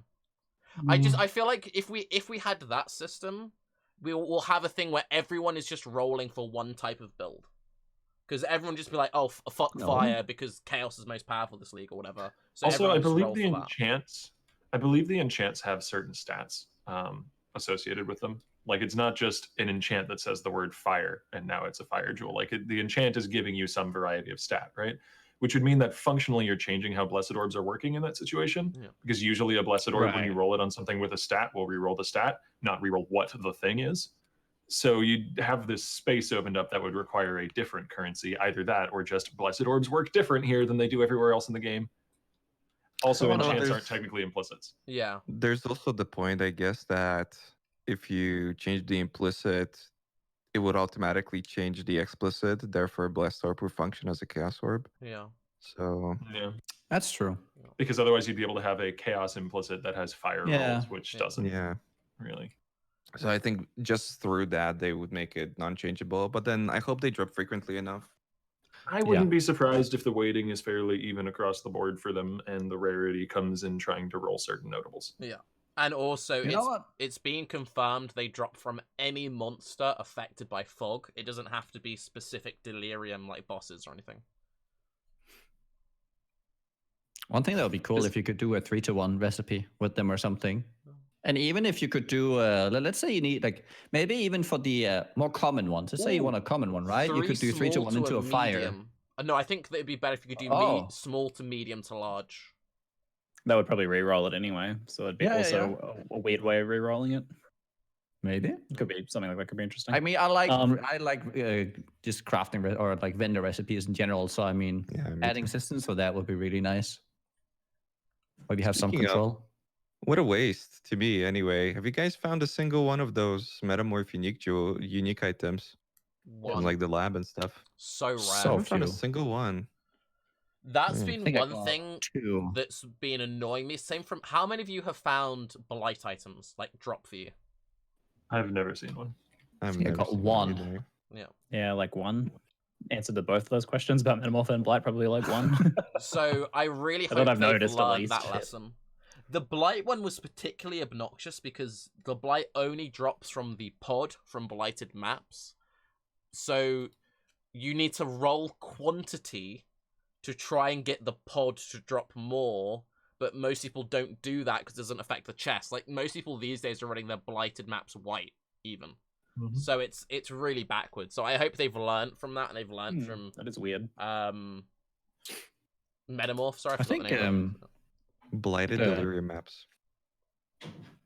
On the unique systems, or in like on taking from all the leagues where they could learn from. I mean, they are already taken from Breach, and I personally think, I don't know what you guys think, but that Breach was probably one of their most successful leagues in terms of uniques. Yeah. Like they drop pretty frequently, you could upgrade them, and I mean, they're still relevant. I think I've used almost every single Breach unique. Like the upgrade, either the upgraded or unupgraded version in a build at some point. And they still function. I feel like they're better now than they were when they came out. Because back then it was like, uses up heart, and that's pretty much it. Now you use everything. Right. It's pretty good. Yeah, they did a really good job on that. I know that, I think it was you who said this, Raiz. You weren't happy about the fact there were splinters. I'm actually happy there are splinters because we've got that clear progression to the boss. Fuck them. It's only one set. Yeah, it's only one set of splinters. Not quite as many this time around. Yeah, but the boss drops other splinters to get to another boss that drops splinters to get to another boss that drops splinters. There's 4 layers deep. It's gonna be some bullshit. Therein lies the delirium. Okay, just Path of Exile is just turning into a lumberyard at this point. Oh, here's the thing. Everywhere. Here's the like I understand that you need that like sense of progression in small increments. But like for instance in Grim Dawn, they changed it now so that you don't drop partial components, you drop full now. And before you had to like drop parts and then you would get the big one, essentially like splinters that auto pick up, by the way. Just by the way, Grim Dawn has auto pick up on splinters. Okay, I'm just saying. But now they also drop like the big ones. I haven't, obviously it's a lot less than 100, but I haven't felt like there was some like, oh man, I wish there would be more, because there's already so much shit dropping there, and I feel like there's enough shit dropping in PoE. Yeah. I really think not having auto picked up splinters and Parandis coins and all this trash. Yeah. Like I never pick up items. It's always whenever I clear my stash after every map, it's like these little fucking icons. Have you done 30 of them? And it's just like, dog. Have you done one of those goddamn Parandis nodes in Delve where for some reason it only drops them in single coins? Yeah. It drops only piles, maybe two if you're lucky. It drops like 50 of them from each, and there's 3 urns, and I'm calm down. Yeah, that's really bad. There was something where it was individual wisdom scrolls. I can't remember if it was an old prophecy or something. I think they ended up removing it. Yeah, it's just like, dog. Please. I will admit we are getting a lot of splinter spam. The main thing which pisses me off with that, and this worries me a little bit about the delirium orbs, depending on how common they are, and if we ever end up feeling more like we want to stackpile them, there could be like 20 different orbs. like very easily, because there'll be one for like Oh, each yeah. mechanic. I mean, and there's going to be, I mean, if we're talking orb count, there's going to be like currency, valuable currency, extremely valuable currency, Essence, coins from between your reach, couch cushions, you know, all sorts of different tiers. We've already seen like 10 or 12. Yeah, there's gonna be a lot, Mars, and like the thing which pisses me off the most is the fact that upgraded breach stones don't have a place. That pisses me off so much. Like the oils annoy me, but it's like if you're gonna buy a fragment tab and there's a thing for breach stones, the fact I can't put my upgraded and they have the same icon as well, which makes it even more annoying. Because like, what the fuck? Wait, why don't one of them glow? Or like, when we have the devs on next week, we're gonna have to ask them like, yo, like, what's The pressing up there? questions. What's The up there? hardball Yeah, questions. Why the hell do pure breach stones glow? You know, I hate to say it, but if ZiggyD were to release an MTX that was a chicken that just went around and went puck, puck, puck, and picked up all the currency orbs automatically for me, I would complain so hard. I would be so angry whilst clicking the While purchase buying button. it. Yeah. Well, like I don't ever want us to have that. I don't think GG will ever do that because they're very clear about they like items to have Didn't they do weight. that on China? They I'm have pretty it in sure they China. They did do that have it in in China, China. but like Chris, they always say like they like items to have weight. But since Metamorph, I do feel like with Splinters, that's something that could have its own UI. There are some things that could Yeah. have its own UI, definitely. I guess they Yes. worry that if they did that, players would then like complain that, well, if that's auto, why isn't this auto? Why isn't that auto? But that's Um, bullshit. I mean, that yeah. it's whatever they decide that we need to get Yeah. is what we get, right? They always get to decide. It's not like, oh, but we got this, we should also have that. They can just say no. Yeah, Done. but like trading, you know, that's the stance in trading, right? And it's been They going on said for no years. how many years But ago? we Real. had forum trading, right? And then we got the other thing, right? And then say you get this, but no more, right? It's not like they have a hard time drawing a line in the sand. It's more like where they want to draw it. It's just up to them. Well, in a way, also, I mean, the game changes so rapidly. It's kind of like them implementing a system that they previously refused to accept, given by the community. They like, it's almost as if they're admitting that they were wrong. Is how a lot of people would see that. So like something isn't going to work now, so they don't want to add it. But further down the line, they do want to add it, and now they essentially have to say you guys are right, even though at the time they weren't. It's just that now it fits a lot better, and I feel like this would Right. be a continuous thing.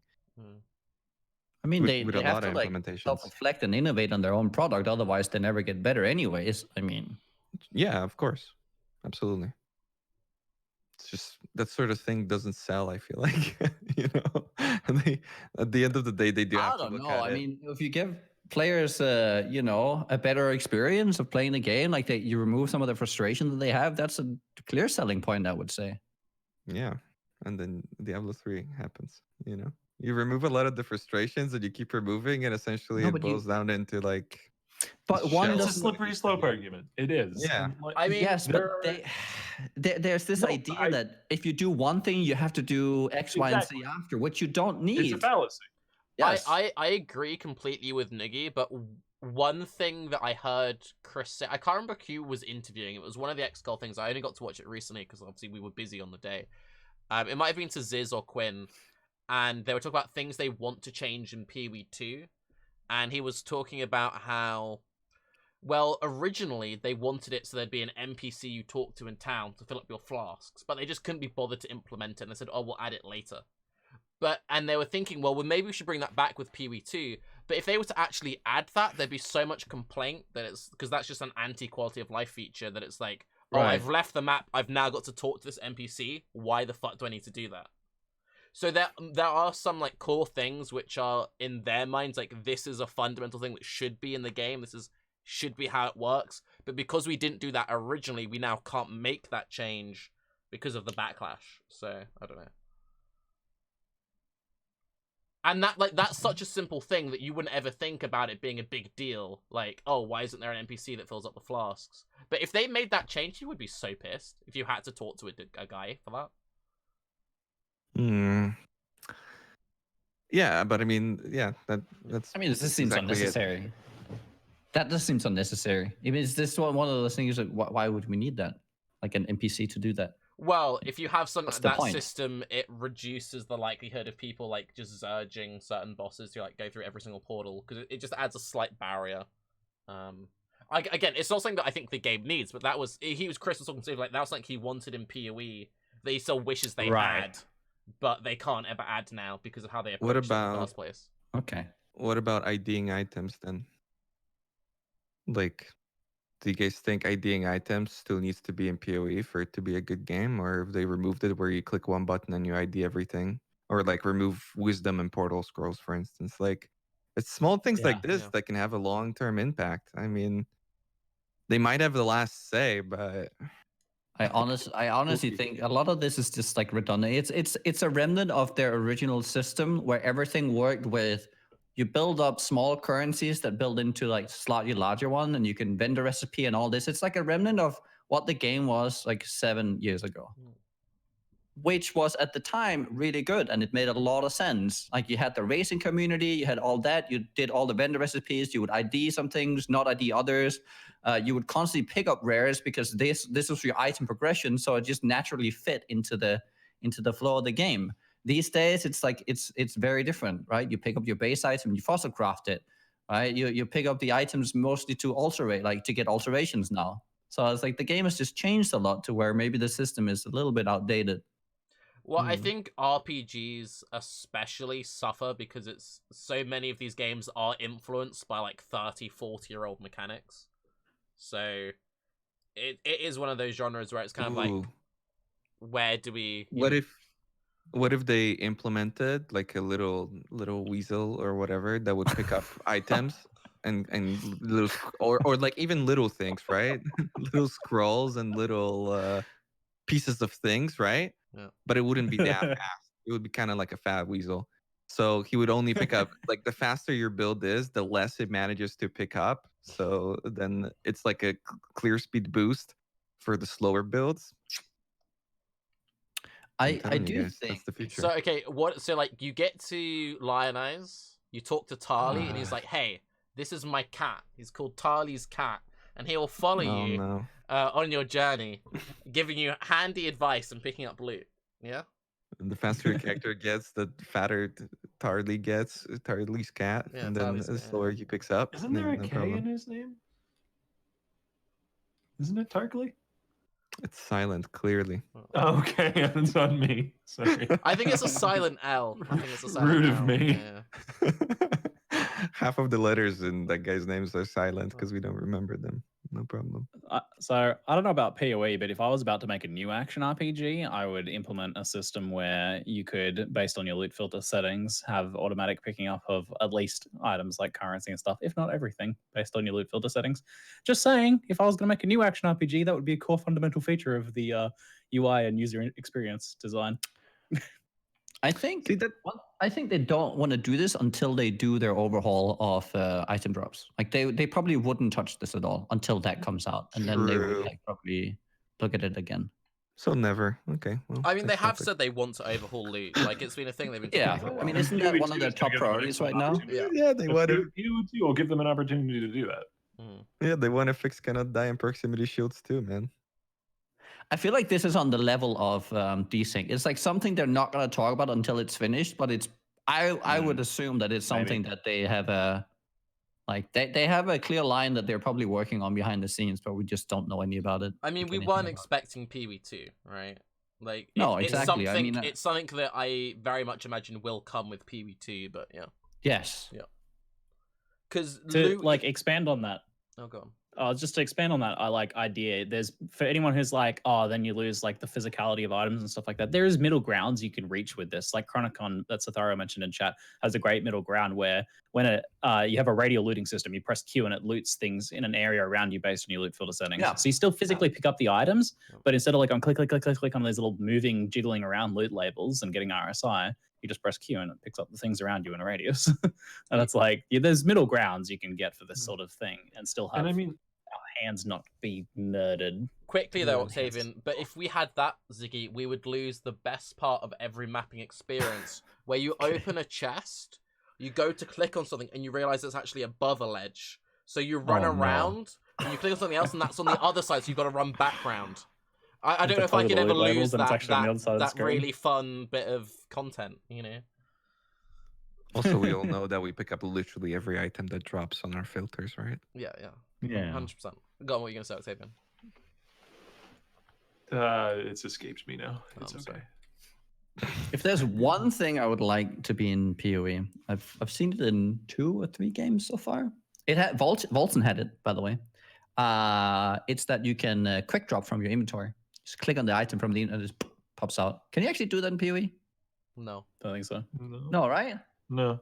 I keep because I've played so many different RPGs, but I know like all the D2 mods have it. Wait, like you can't. Volton Yeah, have it. D2. All of the D2 mods have it. Yeah. What? Yeah, no, I think you're right. It's just funny. It never occurred to me that, yeah. It's like such a nice thing to like you pick up the things. Oh, I don't need this, instead of having to like manually drag them over. I don't know. It's just like a small thing, but it feels so nice to do. And you still pick up the things on the ground, you know? To be fair, PoE was a game that in 2014 you couldn't shift click things to your stash and stuff. So Mhm. and currency. Oh yeah, that was the thing. Currency didn't stack. Oh. People don't even remember that, but currency used to not stack. You had to stack it all manually.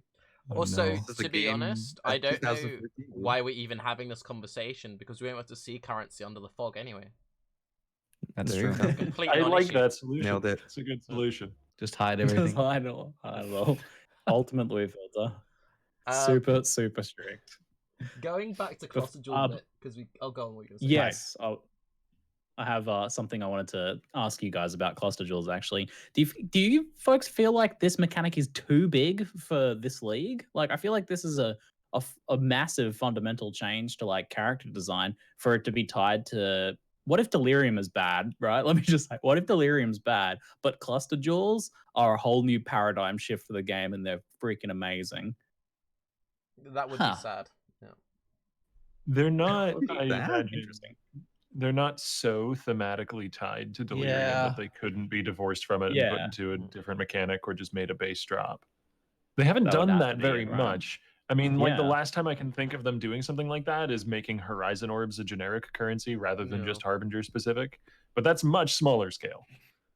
Like honestly, like just looking at these, I wasn't even sure where they dropped. When I first saw the trailer and everything, I wasn't sure, are these just global or are they actually from Delirium? It didn't even like I wasn't 100% sure that they had to be Delirium. It really does They seem really like are tied. it really does seem like there's some, I don't know, some person or group of people, some section of the devs at GGG that just wanted to make these jewels, and they're just gonna put them in the game as part of a league. See, you that's know? what I'm thinking. Just tie them to Delirium. Ziggy was talking about how they're ahead of schedule. I would just imagine that they were like, guys, we're behind schedule and we need to design a league. What are we gonna do? And some guys like, well, we do have that folder of 280 notables that we've never done anything with. We're planning to put in. They're like, oh, that's not a bad idea. Control A, select all, drag the folder over. League done. Like, now we're ahead of schedule. Look at that. Shit. Holy shit. That's very efficient pipelining right there. I'm just surprised because like they're pitching this as, and quite clearly is like the biggest change to the passive tree since Ascendancies, right? Like the size of this is so big for it to be tied to a league mechanic. It's just surprising. Like this seems like it would be a core expansion thing on its own, like a core game thing. Yeah. So it's surprising that it is tied to the league mechanic. Like you said, it wouldn't be that hard for them to divorce. It'd be like, now these drop from Conquerors or some other thing, right? Like it wouldn't be that hard to do that. But yeah, it's just surprising, I guess. If you've got the stream open, I've just put on a new jewel which got announced live. It's called the Interrogation Small Cluster Jewel. Adds Secrets of Suffering. Secrets of Suffering cannot ignite, chill, freeze, or shock. Critical strikes inflict scorch, brittle, and sapped. That's awesome. Yeah. I'm really glad that we're seeing more use of the new elements. They were just sitting in the corner gathering dust and cobwebs, and nobody was ever using them or touching them. I was hoping after we saw those gloves that I don't remember the name of, Algor Mortis. That's what they are. What was that? There'd be more shots. Can you remind me what Scorch and Brittle was? Sapped is enemies deal less damage. Scorch was that lower It's like enemy 20% resist? less. Yeah, sap goes up to 20% less damage. Brittle is crit. Hits Yeah. against brittle enemies have added base critical strike chance based on the cold damage of the hit that inflicted the element. Yeah, and Scorch was resisting. But not shred base. damage. It's like flat, right? It's Yeah. like I'm just reading the entry on the wiki page. It says hits against brittle enemies have up to plus 10% added base critical strike chance. Yeah. Sometimes the wiki is poorly worded or It's wrong. base, That's it's happened base. in the past. Oh, it is base. Yeah. That's very Wow. strong. So it's like That's very strong. so again, Scorch lowers enemy resistances, Brittle adds base crit, and Sapped gives damage reduction. That's pretty good. Can we modify these with chill effect and all that? Like, can we modify, or is it only like ailment I effect? don't know. There is non-damaging ailment effect, yeah. So it says that you cannot. I mean, it doesn't actually specifically say you at the front, but I'm assuming it says it means you because it goes into your passive tree. Skitterbots can still chill and shock, Right. Because your minions are the one doing it. Yeah. So you can still chill and shock with this jewel, and then also get Scorch, Brittle, and Sapped. That's whichever one you nice, use. dude. Well, It's pretty good. yeah. So we lower their damage, we deal them more crits, and we still have chill and shock. That's good. Yeah. It's nice. And we What does lower all Scorch their do? resistance. I mean, you can even enable burning, not technically ignite, but burning with Infernal Legion on Skitterbots. Yeah. So you can Oh, get yeah, that's almost true. Yeah, everything yeah. from the old elements still, and then get the new ones. The truth is, not enough builds were using Skitterbots anyway, right? Oh yeah, no, it was horribly underused. Very niche aura. Yeah. That's why they Just buffed it. minor. Wade. Yeah, I don't honestly, guys. I don't think cluster jewels seem that strong. I just don't think anyone's going to use them. They just seem kind of shit, don't they, Raiz? I don't think any build really could use any of them. I don't think they're shit. That's not what I said. I said that I think it's gonna be I think it's like a gonna be an big yes ending or thing. no, Yeah. and Well- then definitely the keystones for sure. It's Mm. just interesting to me to see how people are gonna build them for like If they, just the nodes, not just the keystones, right? Because obviously the I feel keystones are like- gonna make a big impact. No doubt about it. I mean, I guarantee like the flash they, ones will be used. Yeah. I feel That would like be they nice. should have. I feel like they should have designed that jewel to say like nearby enemies cannot be chilled, shocked, or ignited, and then just have the nearby radius on that be absolutely massive, so What- that people can't skitterbots with it. I guess with that though, because it Oh, drove a like party that. play, so that kind of sucks a little bit. Yeah, I mean, you can already destroy party play, you know, and if you're doing blight, for instance, you can just do a reverse knockback cycloner and pull all the monsters onto the blight thing. What if you want to be a dick in party play, there are means by which to do Yeah. that. What do you guys think about the hollow palm shit? By the way, the Iron That's- Fist roleplay. Looks strong. Looks really strong. Very strong. Yeah. It's very cool that you get dual wielding from it. Yeah. That should definitely open up some avenues. Do you get the dual speed bonus on top of the 60%? Yeah, I'd imagine so. That and the block Right, chance. yeah. Yeah. Yeah. That's really good. Like with 1,000 decks, you're basically dual wielding a pair of foils. Like you don't have gloves on, but you're dual wielding a pair of foils doing, what is it, like 1,400 to 2,000 base damage? Pretty good. And you don't have to buy weapons. the main Yeah. Pretty weapons. good. the main weakness of it, obviously this would change in PB2, is you're losing out on like 10 gem slots because you can't have weapons, you can't have Right. clubs. And the crit multi on the weapon itself, like the other stats on there, it's just the raw like base damage you get, and no critical base chance. Like it's just 5, I would assume. Or is there any like what There's do we none have? unless you use the Unarmed has talisman. no base crit. 0. So no base crit either. Unless you use the The talisman. But talisman's a lot less attractive of an option now because you can't anoint it. Yeah, Which true. makes it a little worse. I mean, we all Yeah. know that Mathel's gonna have an Abyssus Talisman Hollow Palm build. And someone's gonna be like, Raiz, What how do I make Abyssus? this That build sounds hardcore terrible friendly? with that. What? I want that calms hearts, calms roots, hollow palm technique with the cannot wear helmet. And you got to put all your links into a hungry loop, and that's the only links you're allowed to have. Just the one ring. Oh, he's gonna use it. No, someone's gonna use the timeless jewel, so you don't use a helmet either. Yeah. Yep.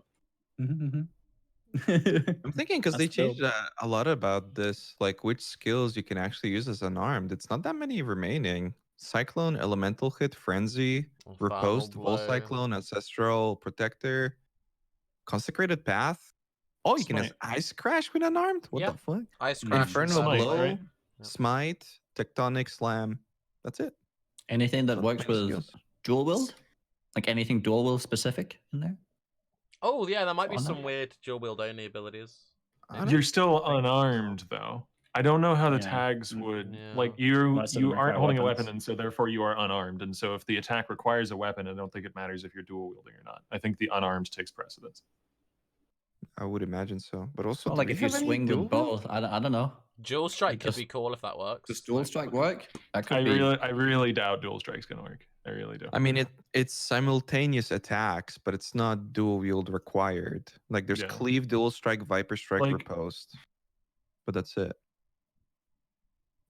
But it's also a rule of when and not specifically you have to. So I'm actually surprised they didn't take this opportunity to add like one martial arts skill or something Well, like there's that. still This one will- announced they might skill, have. so Yeah. we don't know. Do we want to talk about Mm. those?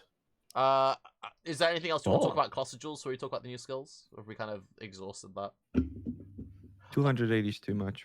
Okay, one What? question Too though. much. No, It's no. too little. More. One No, I serious don't- question. But 100 I would be cannot wait like to craft these. No, 280 is perfect. Anyway, this is a serious it's an question though. entire skill Right. tree. Yes, this sounds good.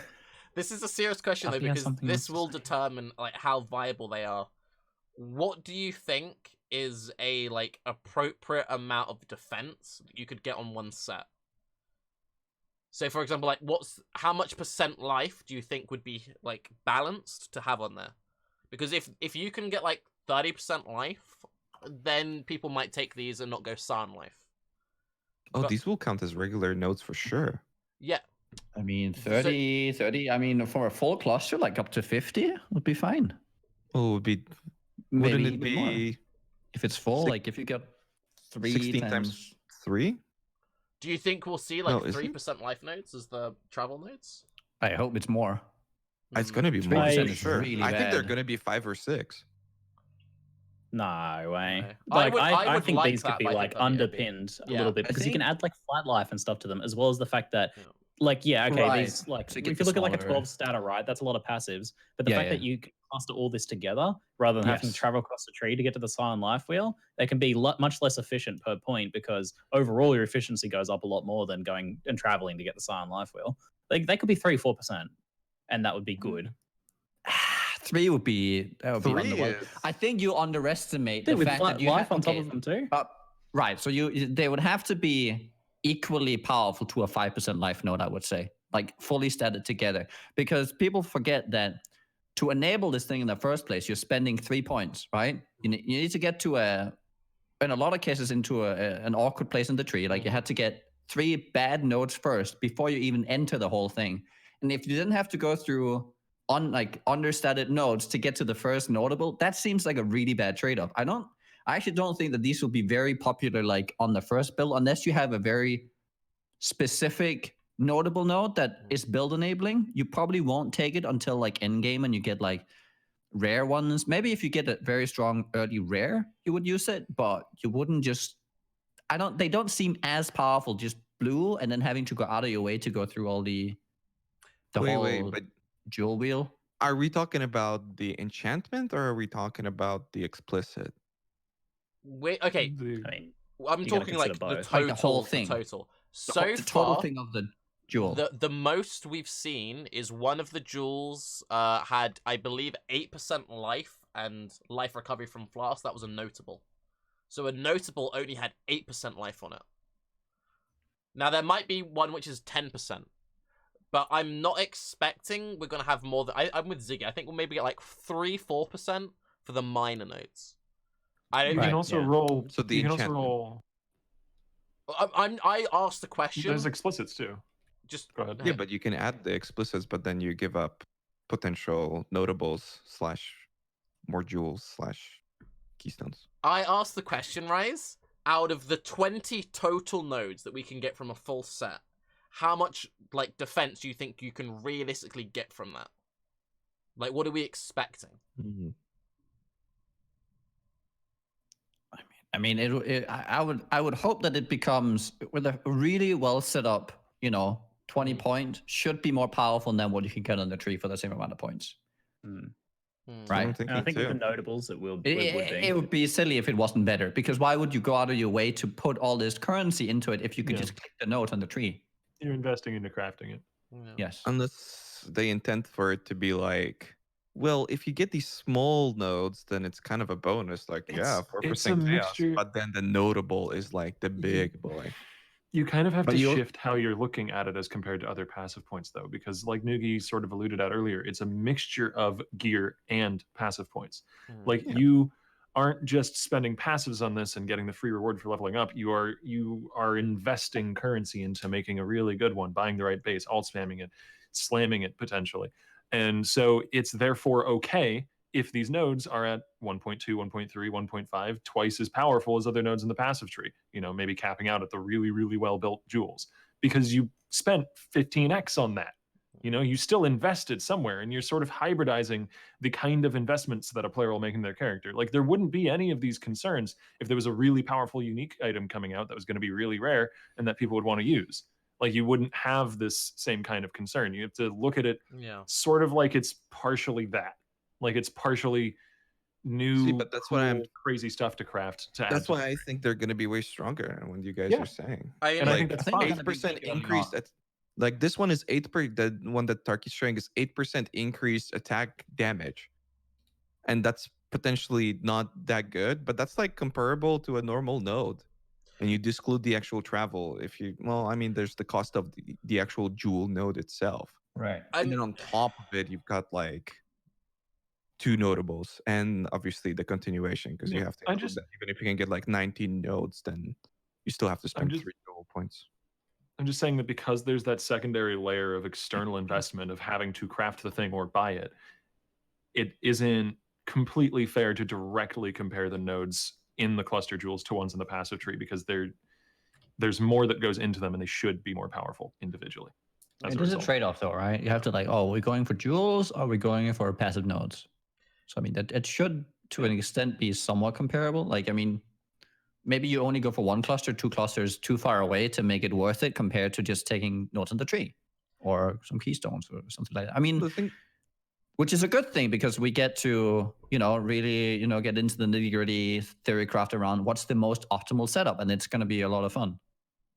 But the thing is, jewels are already stronger than passives, so this just has to be a direct upgrade to that. Jewels were always more efficient. Or a side grade to a unique jewel, because they're more tailored.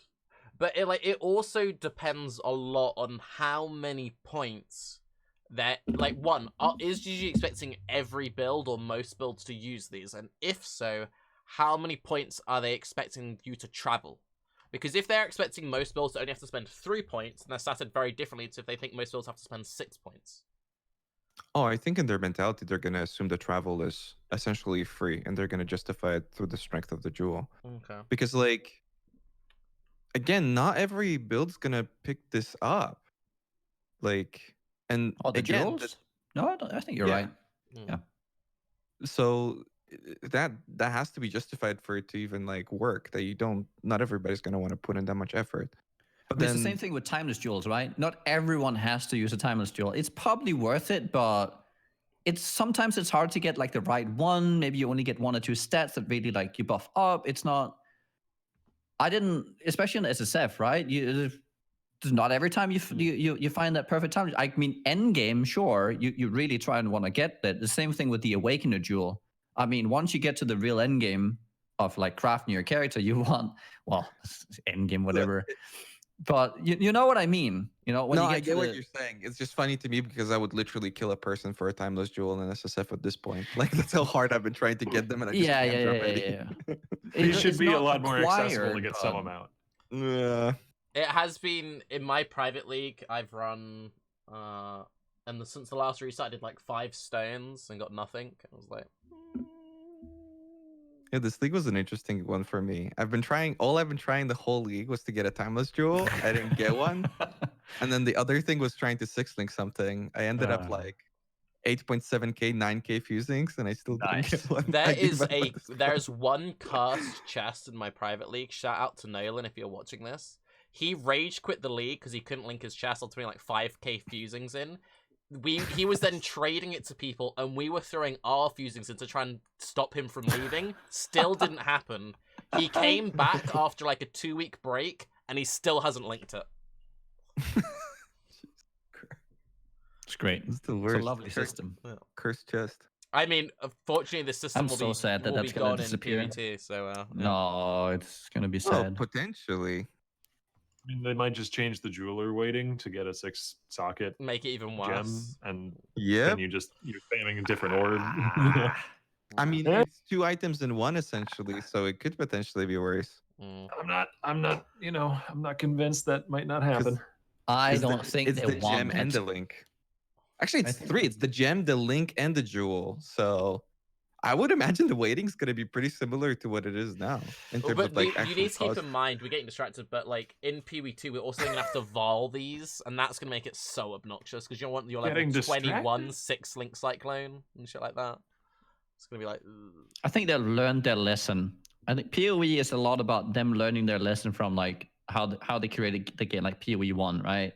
And then moving on from that and not falling into the same traps. You know, in the beginning they had like, oh, it needed to be really hard to get your 6 links, and then everyone started making lotteries and everything, and everyone expected them to get a 5 link and then a 6 link. You know, there's this expectation of what you get, and I think they kind of just want to get around that now.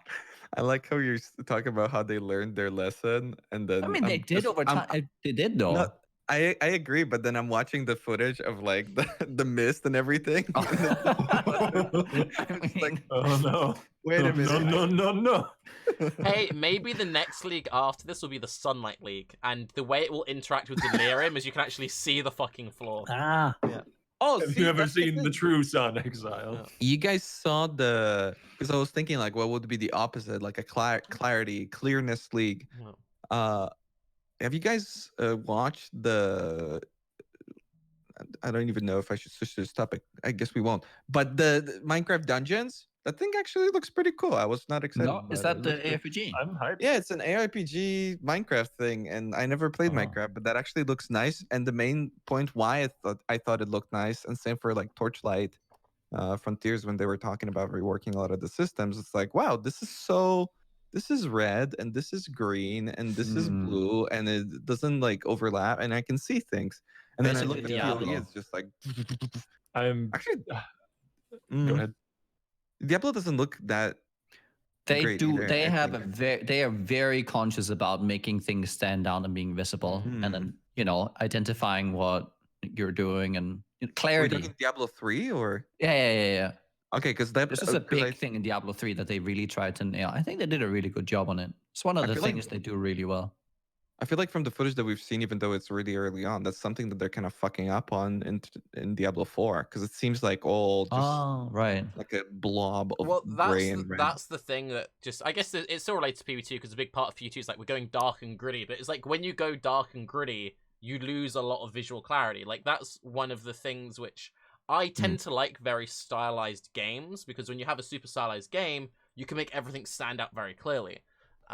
Like I've really enjoyed the art style of Wildstar, and they took it to the ultimate extreme of anything that's an enemy, red triangle on the floor. Oh no. Anything which is friendly, green triangle on the floor.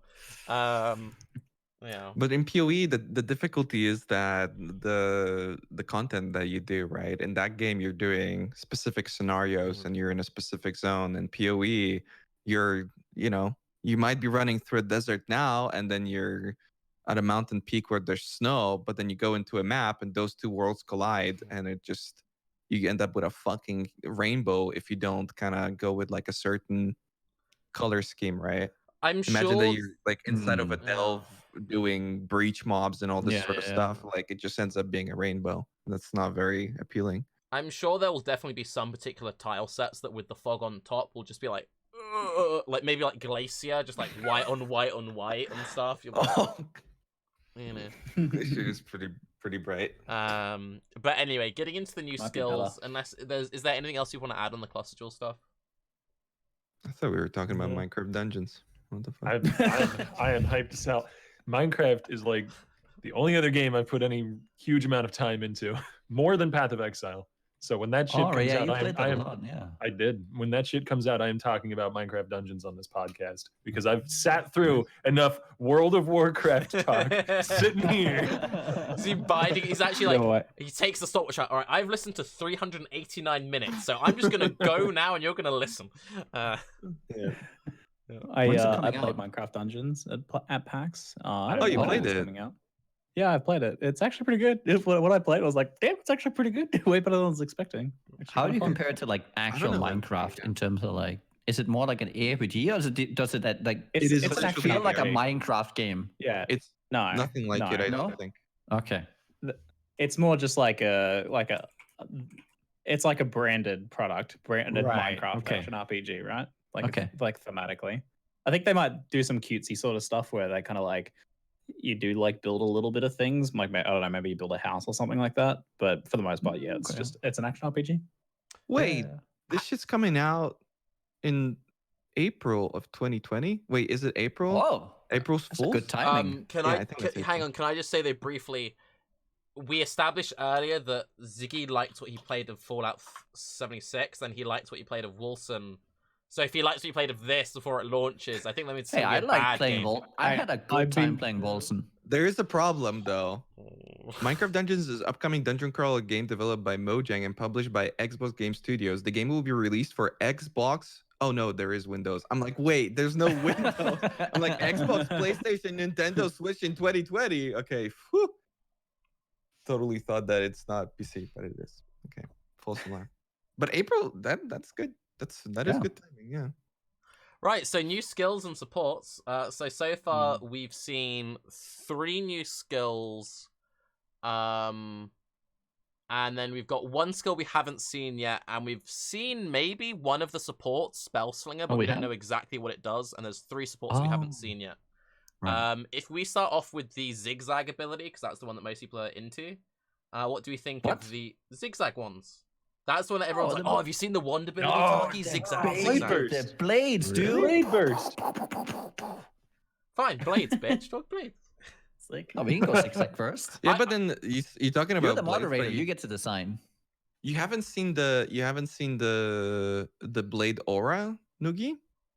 That's what Aura. he was talking about. Yeah, in one of the videos you can see like kind of blades appearing out of nowhere, and you can see that the guy has ethereal knives toggled. Yeah. It's Is so that the zigzag one? I thought Okay. the zigzag was the one. No, No, no. they haven't talked about it. It's just you can see it in the video where they show the skills. I don't know. Maybe Oh. you can in pull the it up. last, okay, we'll talk about that. So the last thing they put out, they were showing how the blade blast mechanic worked, and they had a ranger which was KB cast on crit blade blast, but he had a aura ethereal knives, which is what we assume is the spell slinger support gem. So, and it was triggering when he attacked. So he would like attack once, it would auto With a EK. wand. Yeah. So he So maybe this is for KB'd. once only. Yes. So he KB'd, EK'd, then he did the other one, didn't happen because it has a timer. He KB'd again, auto EK. So it's like a poet pen like support gem kind of thing. But there's also Oh. another thing to it that at some point he used the KB and he shot into a pack that wasn't hit by ethereal knives, and that pack started blade burst. It started doing the burst without there well, being you any can blades. apparently so- blade burst things without blades. It's just like it gains damage or something with the blades, Oh. Okay. and you can Wait, chain it what? around. Hmm. Yeah, apparently you can blade burst without blades being there. I know. I don't know How what do you you're do that? bursting That them, doesn't but- make any sense. How are you gonna blade You burst know, You you another burst burst blade? the weapon they're What? holding, Noogie. They're holding a sword, you burst their sword. What about the like birds? that you No play? sense. You burst their beaks. Bladed beaks. Ugh. No, I swear I nasty. saw this somewhere. I might be wrong. No, I'm but- pretty sure I've heard that as well, Ziggy. I'm pretty sure. I mean, Yeah. there was clearly something chaining in that footage, so I assumed that's what it was. You that it find was that just- footage. it's training, it's I probably wanna see blades, again. yeah. Can you give us some I'll bring it up. I'll timestamp? bring it up. Oh, Bring yeah. it up. Talk amongst yourselves. I'll bring it up. I Hey, fucking guys. hate you guys so much. I really hate you guys so much. I tried. We had to let him sit on it. Fuck. It got too weird, huh? Yeah, well. Damn it! I stumped my leg like Just little word of baby. warning. Do we Word like the of new warning one to skill chat. though? Yeah, I was about to mention that. Word of warning to chat. I wouldn't suggest League starting the new one. I think it's Yeah, gonna it be doesn't- bad. It I looks wouldn't trust pretty. it. I think it's gonna be Yeah. trash. I think it could be pretty good with investment. Like it's got pretty looking coverage. It seems like It's it like might be wand. mechanically decently strong, but like, don't League start it. Seems like an inferior KB. Yeah, but like you never needed like nobody ever was like league start with wands. Well, I guess at some point with GC when it was we like had like a league or two where we did it. Yeah. Yeah, I mean, you Yeah, used to I do just KD wanted to mine get leagues the all the warning time. on anyone who needed to hear it. years. Yeah. Like 2 level 100 SSF KBers. Maybe it was a pretty good. That's like a few leagues there. KB. My only 100s on KB, so yeah. Yeah, but that's a minor, no? Yeah, but it was still league starting mines, so Hmm. well, wand mines, But but that was when mines were POP, which they're clearly not now. no, mines are bad Wink, now. Yeah. Don't start off with Pyroclast mine. Wink, wink. What? Why not? Big sarcastic. Oh. He said wink, wink, Nuggy. I said wink, wink. Like how he said it aloud. What the fuck? I can't. I'm double winking, Noogie. Come on. Too many winks going on here. Yeah, I definitely do agree. Like I like how, especially in the video, they're almost like telling you not to start off with it. Like obviously the trailers, they're not a representation of what the game. Right. It's usually like a spawned characters and everything. But in the video, it was showing how like the guy was fighting the boss and fighting, and after like 30 seconds, the video just ends and the boss is still alive. No, and you see like he spawns rares and just walks away. Oh yeah. On that topic though, like Oh, no. the Blade Burst demo video they put out, That one shot some of the Raiz, builds that in was there- OP. Yeah, some of the builds in there looked pretty okay. Yeah. Like by the standards of like regular gameplay, and also like they're not trying to make builds that are gonna be zooming along. They're trying to show off the skill. So a lot of the time Yeah, it's gonna exactly. be more just like Yeah. trying to get some time fighting unique or rare so they can show off the actual mechanics of whatever it is they're using. It's You know what I if you- appreciate? Oh. Me? if you're looking at the footage, Noogie, then it's the one in the underground. Can you just link it so river. because it's like it's hard for me with delay and yeah, everything. I can link it to you. In the There you go. chat or in the. Is it Yeah, it's timestamped? No, I'm not doing everything What the for you, fuck? Nikki. It's like a a minute-long 30-second video. dog. You can do it. Well, like It's I'm another trying to like river. figure out when. Like, Do I I need guess to it's just audio a river. describe can it tell for you you. as well? Allow me to. Oh God, this is. Oh, I see there. Right, 17 it's like auto seconds. triggering 15, 17. Yeah. with the KB. Yeah, but then after they don't like the pack after doesn't at Isn't that 20 cast and crit seconds. though? No, he only has blade No. blast on. Oh, Castle there's Crit. the aura with the EK there, and then he has Yeah. the cast Yeah. and crit on the EK, right? Or something. Mhm. Yeah. Ah, Some interesting. Interesting memes. I mean, Ziggy already spoiled it that apparently there's gonna be blade bursts without blades. So. Oh I don't no, know. They I'd did say had that- that before. I'd had that before. Yeah, but I heard that it's like from the character. It like erupts from the character or something. So there's like a little animation. I thought that's what they were talking about. What So do this you is like guys think of the upstream AoE away. on the BV blade blast? That looked kind of good. Is On nice. the what? The AoE on the BV. Oh, it seems. I want to do like mana stacking AoE BV Hierophant with blade blast explosions that just cover the entire screen. It sounds You like just gonna fun. use figure out how to League? like spawn 10 fast. Yeah. That'd be the trick. Yeah, but you have to keep in mind that Unleash with the helmet that gives you Unleash an additional seal, and the Anoint. Anoint that gives you Unleash has an additional seal. Oh, go all Yeah. the way. That's a bunch. it does like you seem want a more little than that. annoying otherwise, no? Because it's got like that dead zone, so it has the AoE of the blade vortex, and then everything outside of it like Well, consumes your. we blade don't know. vortex. Does it continually pulse from your character, or does it just go from the edges? So if it went from your character like repeatedly like that, it would do like. I don't think it goes from your. I it'd think be there's a dead sick. zone. Dead zone? Yeah, the- like anything. Yeah, it almost. It doesn't. I don't think it. Actually, I haven't looked at that, but I would imagine so. Like from the animation itself, it looks like it doesn't actually hit around you. I It only think hits. I things outside of like where your Blade Vortex AoE normally would. Surely be. there's not a I think that's dead just zone. visual. No, I don't think so. I think that's just a visual thing. Yeah. It's just like, Really? you know, Makes it so Cyclone weird. with the MTX where you only have the thing spinning all the way out the side. You The still hit in the middle. I think it's Illusionist just or that- whatever. Yeah, Mhm. yeah. It's that kind of thing. Hmm. Do you, That's do pretty you OP. think people will be using Blade Blast just for Unnerve in other builds? Will that be too clunky?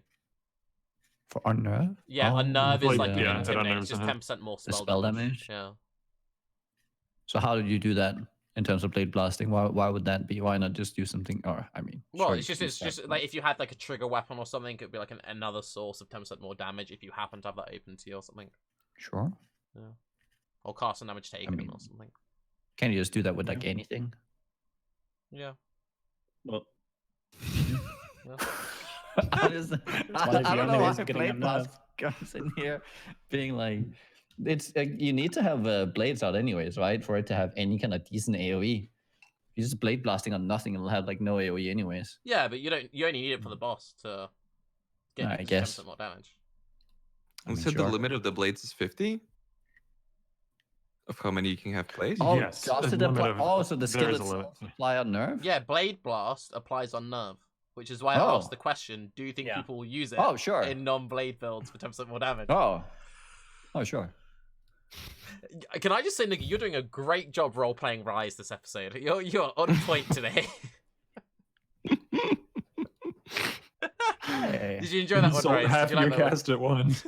That's the fully most fucked up cast. thing I've ever heard, and it insulted 2 people. God damn it.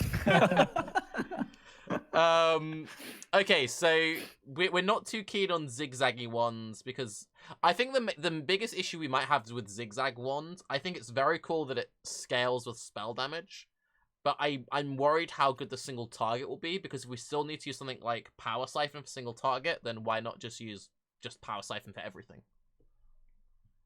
I mean, it'll come down to its scaling abilities with spell damage, right? And whether or not we can find a way to really take advantage of that to get, you know, OP damage with just hitting basically with the default attack.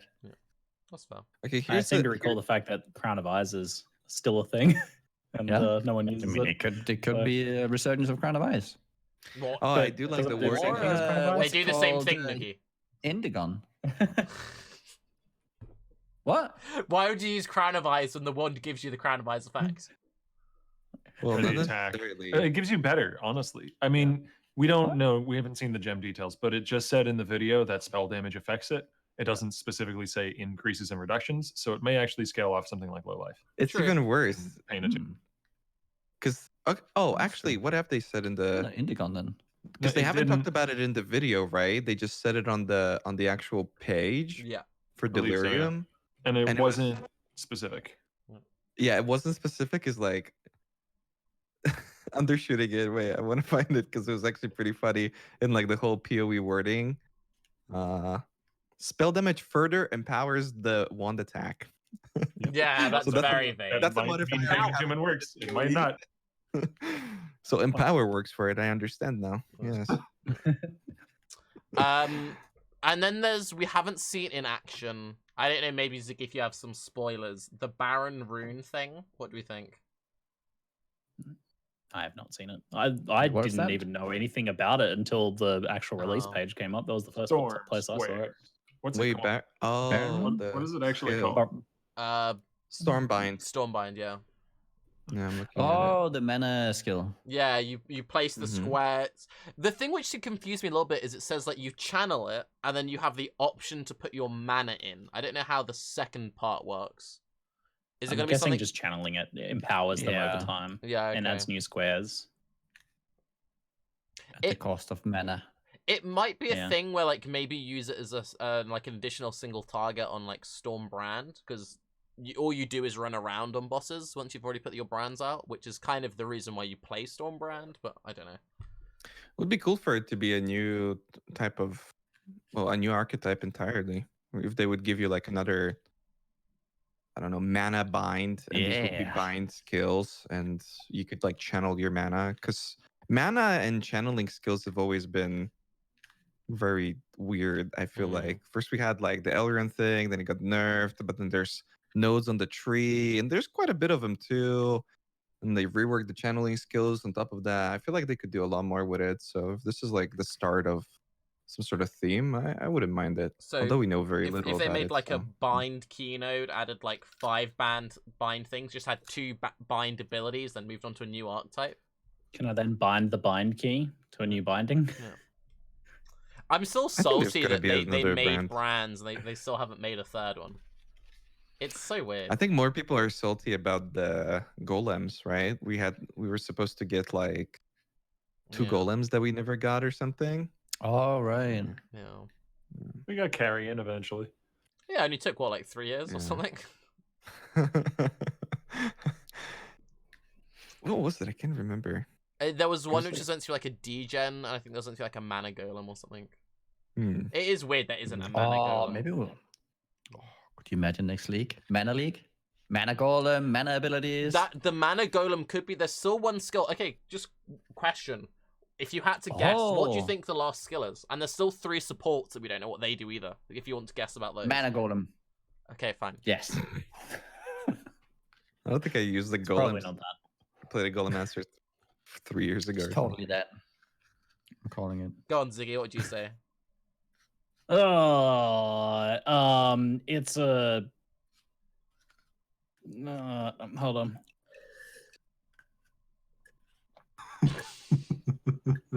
Oh, it's gonna be good, is chat. that? He's happy to have a long drink.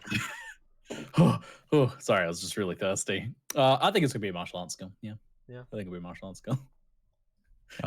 Shit. That makes too much sense. See, I was gonna preach the whole they're gonna do the wildfire skill that they never did, that I was hoping that they're gonna do forever. Wildfire. Yeah, there was a data mine thing that was called wildfire. Oh. I think this is a threshold jewel for something now, Mm. but it was basically a carrion swarm from Diablo 3. And I thought that it could be pretty Oh. cool, where it would like inherently have no base damage, but it would be like a pure ignite or something like that. And then it would have skill with that. like You could that. maybe build it as crit or something, and like it would be an ignite crit thing. It doesn't deal damage, yeah. Sounds But no, great. martial skill makes so much more sense, dude. What about you, Octavian? I mean, they said that they didn't really have a theme Mm. for the skills this league, and they were just kind of going off whatever they wanted to. So I don't know. It's kind of hard to guess, given that there isn't a theme. Some sort of grasping vines effect would be cool. Some sort of skill that can apply grasping vines to enemies, because we're seeing some extension of grasping vines with the new keystone. Like, you can apply it to yourself while stationary and get benefits. So we really need to make a themed character around that, where you have your skill applying them to, and maybe, like, I don't know, some sort of nature themed skill in order to go along with that. Would you be nature theme's disappointed like- if it was nature a theme's mold pretty toxic cool. themed, maybe some sort of Yeah, skill that like was toxic odds rain, I guess, scaling. does do that. Mm. Toxic rain is similar. I was thinking of a spell instead of an attack, but Oh, somebody in expand on chat. that. Frown Coat has a good suggestion. Steel Brand, physical bleed. I would like that. We don't have any bleed spells, so You can't, bleed with Yeah. spells. Well, maybe you That's can pretty now. cool. yeah. There's actually Interesting. there's sort of thematic room for that with the blade skills being added. You could have blade burst leave behind blades and enemies that you then tear out, like in Pay. Ooh. Kinda cool. I think Blade I think they're things. scared of like breaking the balance with poison too. Yeah, Like bleed and Mm. poison is kind of, it's weird because you never really combine those two, even though there's nodes for it. I never see people doing it. Mm. I think it's just Yeah. things Oh. should scale well, but then bleeds suck, I guess. Yeah. What? It's not gonna happen. I'd like Unless them you to go suck. really all out, they No. suck. Okay. Ah, right. Okay. It won't happen. I'd like to see a new trap ability, but I could see them just doing like kind of what Ziggy said, just like a kick. Fuck it. Just give Templar like a really wonky kicking animation. Oh, that's so good. I think I the mean, best they thing, did shields. the best thing I've seen, I don't know if you guys watched it, since we've gone off topic, the Baldur's Gate 3 demo, the stream, that was amazing. Everyone should watch that. But during that, he takes his boots off and he throws it at the enemies. So you could get boot throw. Sure. Nice. Yeah. Shoot throws a shoot. like Spectral Shield Throw, but it scales off the armor rating on your Spectral boot. Shield Yes. Yes. I mean, Diablo 2 has boot damage, so you could always play kick assassin, so yeah. you actually have damage on shoes. Throwing So you Aberrath can totally hooves do that. would be cool. Oh. Yeah. Yeah. And throw the abyss boot, so it's like you throw and then it detonates. There's a build there. And then you go to 0% movement speed until you walk over and pick up your boots again, and then you get 30% movement speed back. Yeah, I agree, Tarke. There's a build there Yeah, that sounds great. somewhere. Do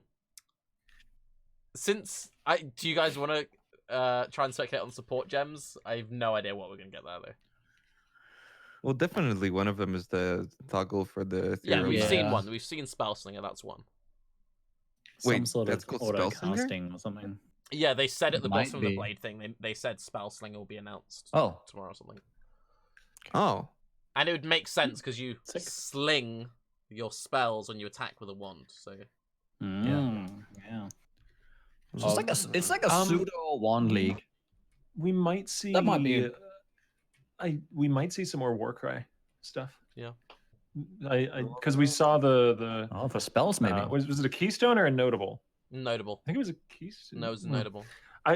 Honestly, personally, I was a little bit disappointed by it. I think like stats wise, it might be worth taking in some Warcry builds for sure, but I just felt it was a little bit like Wait, which one? simpler than what I would have liked. It's called Cry Wolf.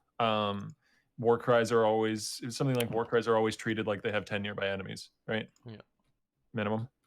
So it just means And that then you'll always get there's, like like, 3 hybrid endurance Warcry charges effect for bossing, and and yeah, it's pretty. okay, mad. but what about? Oh wait, where is this? How do you get that? Noogie, come No, on, no, no. dude. No, but it's like just right. Sometimes it's just like just They Okay, but- teased it like 2 well- days ago or something on Reddit, and let's say that. okay. Not everyone here watching the Baeclast either knows. Not right? everybody does this for a living, Tarke. Jesus No, but Christ, I dude. mean, I've been MIA a little bit. I Yeah, spent same here. today. I'm Like kidding. literally, I came back today. I spent 3 hours looking at stuff. I haven't seen everything. I tried to So- get like my head around most. No, of I Cry appreciate Wolf that. is probably one of the things that you could miss pretty reasonably. Yeah. Yeah. It's not one of the biggest, most impactful ones, but yeah, no, I would like to see more. Just like you want to see more brands, I want to see more Warcries and Warcry adjacent things. So I don't think it's going to happen, but I think it'd be really cool if there was a support gem for Warcries that modified them somehow. I have a different active skill idea. I'll go on. Okay, imagine a weasel that's kind of fat, and as you give them support gems, okay, it Yeah. gets faster. So it's a minion, and you actually have to link it, and then Right. it picks up items for you. That sounds So you're very cool. sacrificing slots for picking up items automatically. That sounds very Hmm. interesting. What did you think about the uniques that we've seen? You've got Perfidy, and then we've got the gloves. We briefly mentioned the sack gloves, but the double banner chest.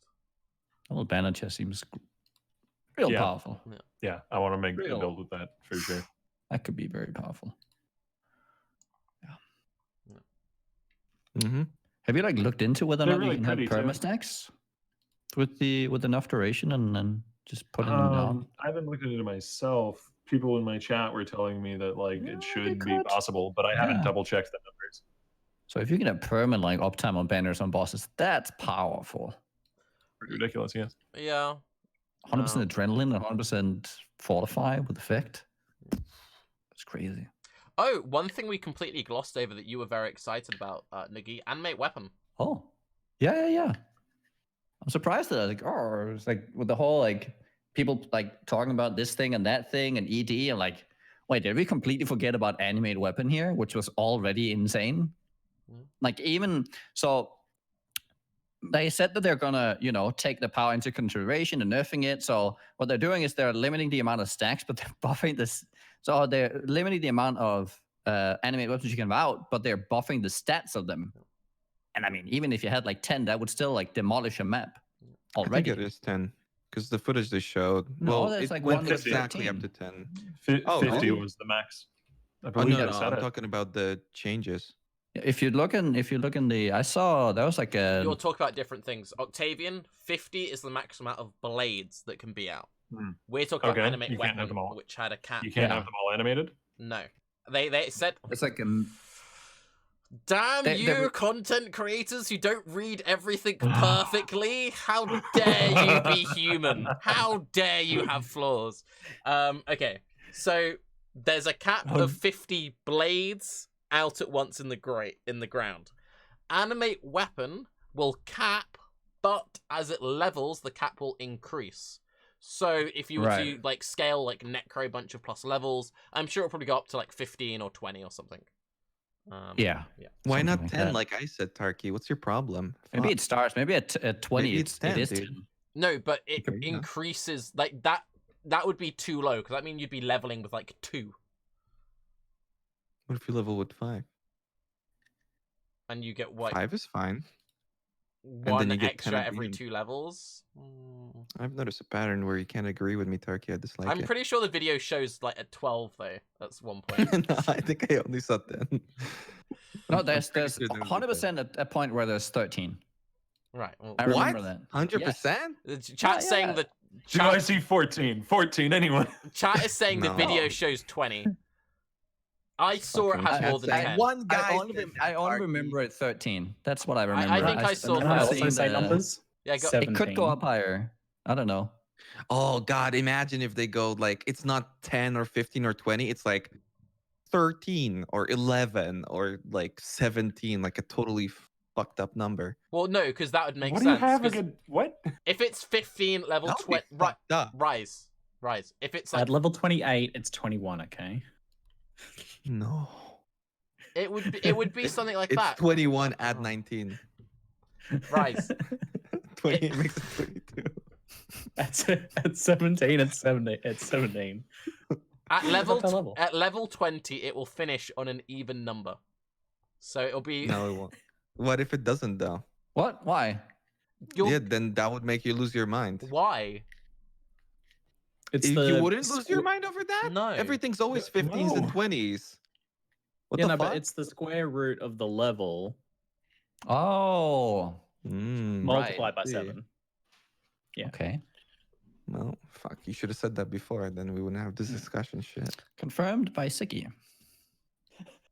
I like to think This is that gonna be another Ziggy flame can totem solve situation. most problems in the world, but he just sits back and just like, I'm just gonna let them argue. I do think summoners, like also like SRS, Skellies, animate weapon are gonna be incredibly powerful across all content this league. Yeah. Because they have the cannot die recently if they've spawned, and you with animate weapon you don't have the issue of actually spawning weapons anymore. You can actually delve with animate weapon now, which is something you wouldn't really be able to before.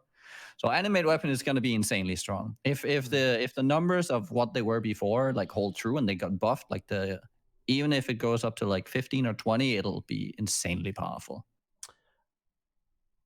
Since we have been talking about skills, and I'm sure there's going to be some nerfs next league, what are you predicting to be nerfed? I think minions are going to be nerfed, and I think minions are also going to be fine. It's all minions across the board, or Yeah. specifically? Because I'm thinking it'll be specifically just like stat stacking and skellies. I don't think they're going to hit everything. I think Skellies for sure. Stat stacking, I think, is less of an issue. It was obviously quite powerful and quite popular this league, but is also a huge time and money sink, and is something that requires much more investment than what like the skeletons did. Right. So I don't think I wouldn't be surprised if it was nerfed, but I don't think it's as like demanding.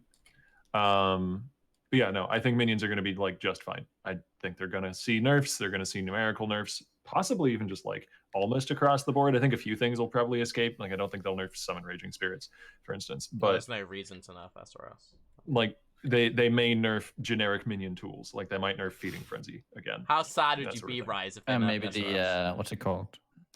Welcome to the last like 6 years of my life. Every league, it's like there's no reason to nerf SRS. Nerf SRS. It's like it's already dead.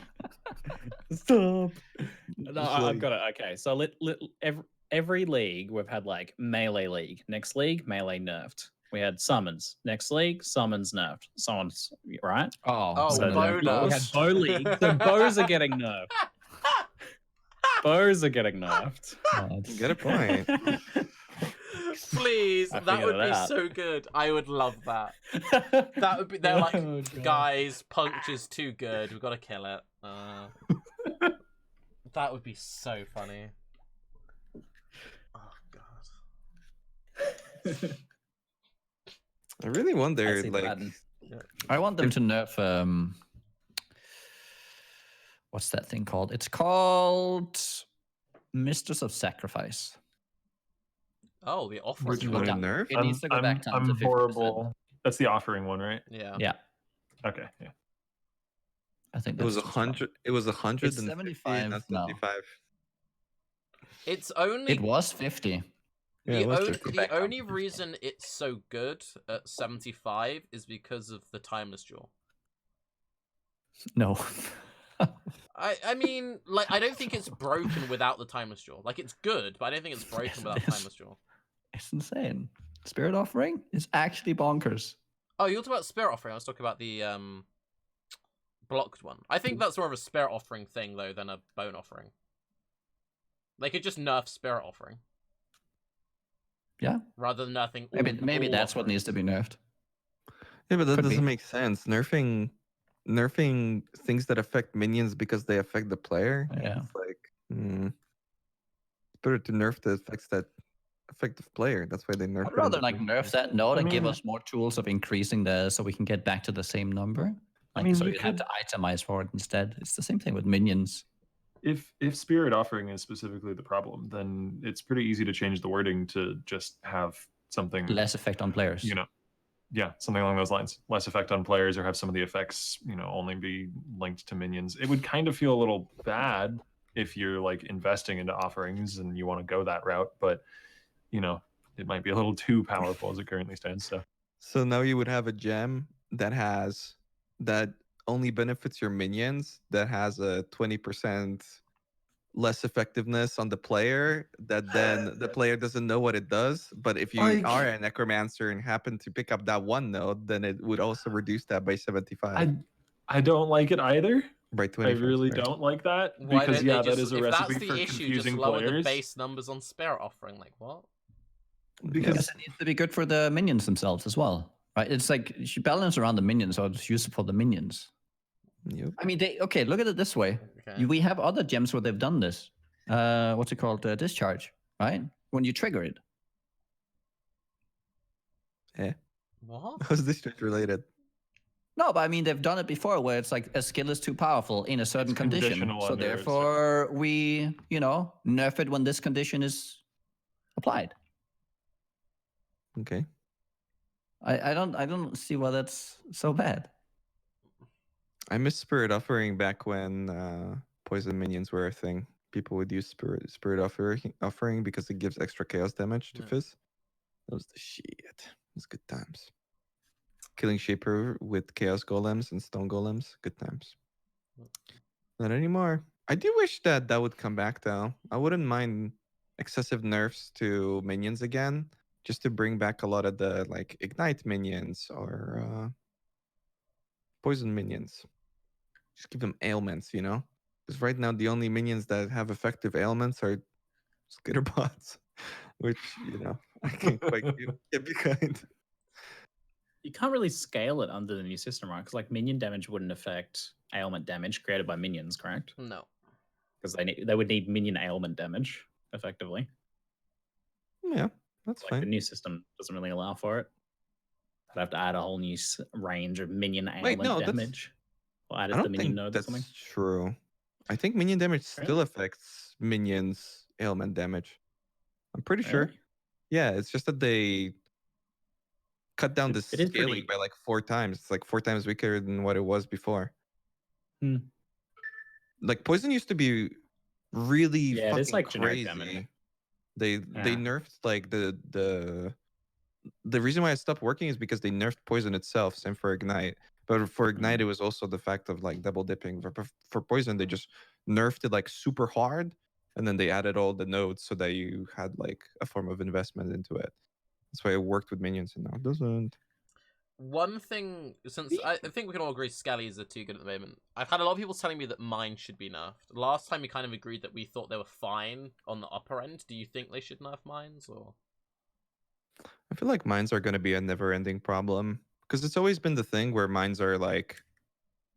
I feel like for the first time, mines are almost fine because we always had mines either be extremely useless or like completely break the game where they would, trivialize all content and all this sort of stuff. But now, while that happens sometimes, there's a lot more examples of that. And for the average player who just is in mines are cool. It's hard to get defense on them too. I feel like a timeless jewel, if you're just like a hybrid build or if you're like an MOM build, you're kind of going to struggle with defense anyway. So I like mines. I think they're in a decent spot. I feel the same. I wouldn't be surprised if they like specifically targeted Pyroclast a little bit, but like it wouldn't surprise me if they nerf them, but I don't think they need it necessarily. Since we went to talk about this at the very start, we'll talk about it now. Metamorph going core. Great. I like that Metamorph is going core. I was not really surprised by how they handled it, honestly. There are a lot of questions floating around about how it would be handled. I figured it would have a similar treatment to Blight, where they would, turn up one of the reward dials to make it so that it feels more rewarding when you get one, even if you don't get them as frequently. I thought that I didn't think that they were going to give you a bunch of catalysts guaranteed. I thought that they were going to give you, instead of one organ, just like 4 or 5, so you could do Tane Lab stuff more often. Like, I am a little concerned that we're not going to be able to very frequently do the Tane Lab. But on the other hand, the Tane Lab is kind of underwhelming, so whatever. Yeah. The catalyst change is really nice because we're going to get more catalysts now than we actually got in the league, which is cool. Will we, actually? Oh, 100%. How regularly were you getting catalysts? Like, in how many encounters? Oh, it's not very regular. Got a decent amount, but it was a big grind. One in... Like, it took you to get 20 of the life ones, you probably needed to hit 100 almost twice. No, but realistically, more out of how many encounters so. would you get one catalyst reward? What, 1 in 20 or so? Less? I don't recall entirely. I feel like I started getting more when the double drop was fixed. Maybe. Because the double drops weren't working for the entirety of the league. And then at some point they were like, oh yeah, now they're working, by the way. They weren't working the whole league. Organs. And then I started getting more. Well, they're really not working. I swear, I would have things happen. I'd be like, oh, that must have been the double drop. Maybe not. Yeah, they weren't working for 2 months. Jesus. It's probably the whole time I was playing then. Yeah, pretty much. It was when I read it, I started playing and I didn't read the patch notes and I started noticing it. I'm like, wait, why is this happening? And then I read in the patch notes that they fixed it because it wasn't working. I'm like, wait, what? This wasn't working since the start of the league? I was very surprised. But I was kind of surprised because everybody was really angry about that. They were like, oh, 10%, lol, nice meme, 10%. I think that they're doing the right thing for the first time, where the 10% makes sense because they're immediately implementing scarabs and sextants and all this sort of stuff where you can target it versus having it at 20% and not having all of those things. It's pretty cool. But at the same time, it's one of those mechanics that's so optional that I wouldn't mind having it more, but obviously I understand the reasons why they can't really do something like that. Do we have any Are they doing the thing? Oh, go on, sorry. Are they doing the thing that, because I haven't read the post, but I talked to Bex about this beforehand. Are they doing the thing where every monster organ has a reward tied to it on the higher scarabs or something? On the highest scarab, yeah. The highest scarab, everything. Yeah, has a okay. reward. That's pretty sick. You'll have the whole box to be pick your best rewards from. That's Imagine if they weren't doing that and Ziggy just spoiled it, that they were thinking about it and didn't do it. It was just what the fuck? That would have been awkward. Maybe I should have checked. Yeah. I think saved. Do we have any particularly strong feelings about Catalyst going into the core game? Because that's quite a big deal now that that's always there. I'm fine with it. Fine. I think it's fairly controlled and reasonable power creep. Do you not think that it limits design space in the fact that any conversion item or any flat item they now need to make around that? That's why I was quite surprised they went core. Right, so are we talking about Soul Tether and all that, or no? So for example, with Core the Brotherhood, you can now hit 100% conversion. Oh, so that? Oh, great! Because catalysts exist, any future unique they make Yeah, on those it's good. slots. They No now more need to... of this 80% crap. It's been triggering me for like No, years. again- It's again, great. What the Nugget- fuck? That does sound awesome. I didn't even think about that. Yeah, Have you great. guys been learned playing the today same that game I've been toxic. playing? I've learned today that my co-host just hates some very specific numbers. Sorry, they hit 48% each. So it's Better Oh 1% my short. god, than I 80. would jump. Um, Imagine if that's the case, you kill yourself to fizz reflect. It's like Now we need to add them for like armors as well, so we can use that old Widow Silk armor. What's it called again? Infernal Mantle? Yeah. No, I need one specifically just for Voltaxic Rift Catalyst. Yeah. So I can We need bring the that. conversion back up on it. Let's go, dude. I'm for it. but you're not surprised, because usually I was a little bit surprised because they're usually very careful about things which like impact their future design Sure. stuff. So I think it's a little bit odd because they have the same thing with like Diaden Dawn and how that interacts. Right. And Rislatha's Coil. I was just a bit surprised that they Awesome. kept that. No, I get where you're coming from because Oh. it's like a pretty big.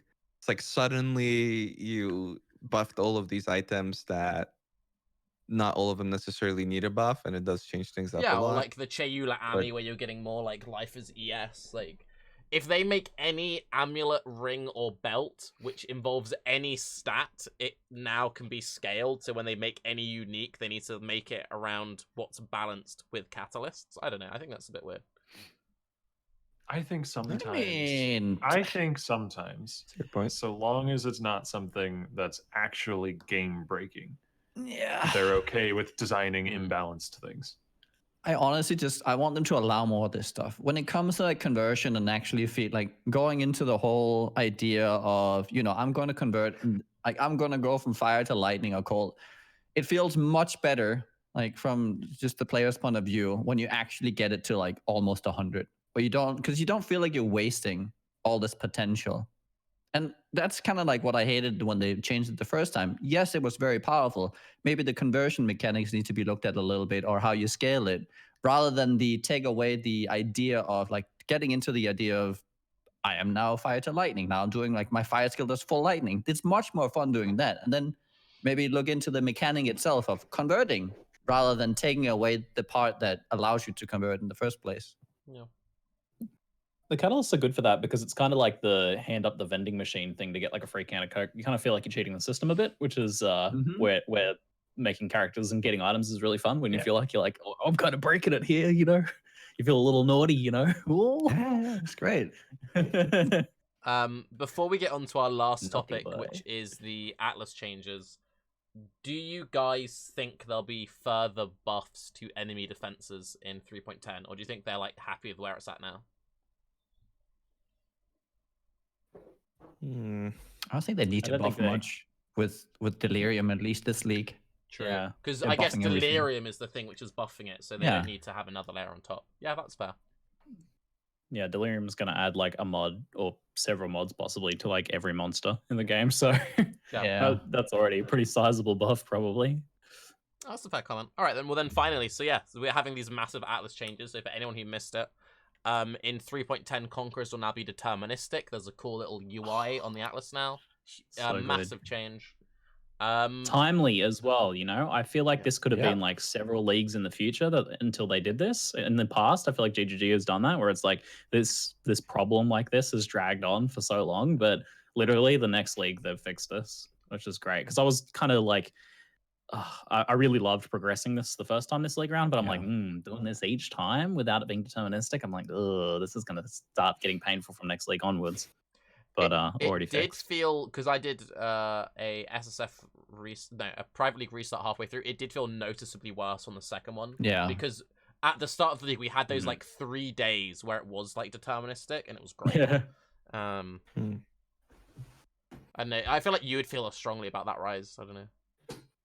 Yeah, no, I wholeheartedly agree. After absolutely losing my fucking mind and putting on all sorts of different sizes of tinfoil hats and all this, like it's definitely a lot more boring. But like all the speculation that we had before, it made for some good drama. But I wouldn't necessarily want to see it, next week. It's like, just running them. Yeah, just running them all in sequence, is that better? Or what if you spread out? Does it reset the other ones? I'll work. You have to do the maps in alphabetical order. Change Even if right they- out even if halfway they, through each map. Even if they Yeah. make the grinds, you know, on average, maybe a little longer if they really need to, just knowing that you have a bar that you're filling, you know, like Mhm. I've pushed to 100 a few times and I've enjoyed that grind a number of times. And then I've also had, like back in Abyss League, the challenge to kill an Abyss boss, and you don't know when that's going to happen. And you just kind of have to keep throwing abysses into your maps, or it was Abyss League, keep running abysses every zone until it happens, and it's just randomly going to pop up one day. And that feels so much worse, even though it took way less time. It's interesting because I feel like most of the game design behind PoE is exactly that, right? In the past, they would stress so much about like randomization being so important and the entire game being based around it is so good. There's- But we got to there's a point also- where there's so many mechanics that we're missing out on mechanics now just for the Yeah. purpose of randomization. Like, for There's instance, the a unique really- drops from Metamorph. There's a really, really different feeling between randomly being surprised with something cool that you weren't expecting and sitting there wanting the thing, trying to make it happen Yeah. and not knowing when or ever or if it will ever happen is a much different feeling. Like, I'm not against RNG behind cool loot drops and stuff. I'm against making it a necessary cornerstone goalpost of progression through the end game. You don't want to use that design of randomly surprising your player with a cool thing when it's something that's like core to how they're progressing through the end game. You want to feel rewarded, not punished, basically, at the end of the day. Yeah, but then how do Also- you accomplish that? How do you get surprised if you have this knowledge already? I mean, It's about where you drops. apply it, though. Yeah. It's about where you apply it. Like, you don't know, you don't have a little meter filling up that's at the end of it is going to say, here's an exalt. Yeah. But you don't care. Like, you get really happy when the exalt drops. You're not, I mean, hopefully most players aren't just running through maps constantly going, okay, maybe this monster will give me the exalt. Maybe this monster will. But like, I've you been do there. get that feeling. You do get that feeling when you're putting maps into your map device and you're trying to progress influence to get a Cyrus kill. You're like, okay, maybe this map will give me the influence. Maybe this map will give me the influence. Like, both of these things are legitimate ways of designing a system of incentives for the player, but you have to understand the difference of when they're going to, you know, cause happiness and, you know, joy on seeing the thing, and when they're just going to cause frustration. Well, a big part of it is the whole concept of like winning always feels worse than losing feels bad, right? Like when you feel like you're getting fucked over, then that never feels as good as the winning part does. I wonder if like more entropy systems would work better in PoE, where it wouldn't exactly be like you run 2 maps, you get a guy, you run 2 maps, you get a guy, but instead something like it builds up. It can happen immediately, but you know that eventually you're going to get there, either with depths Sure. or Well, it other did things. seem like it wasn't going to be static as well, the deterministic system, because if you, I zoomed in and looked around on the picture, there were a few meters for various different types of influence, and they were different lengths. Well, I think that's due So to it's the, not the like- watchstones, though. Yeah, possibly. Or, you know, there might be an element of RNG there. It might still be randomly determining the number of maps that you have to do in order to get said conqueror. It's just Maybe. showing you now. Maybe, yeah. Do you think the Ooh. Cirrus fight will change at all? Because that's another thing that a lot of people were unhappy with Cirrus at the end of last season. Yeah, hell yeah, it's going to change, dude. Nobody's going to do it. It's going to change. It wouldn't surprise me if they just gave him some like numerical buffs potentially. You know, make him hit harder or go faster. What if they made the auto attack hit like a lot harder?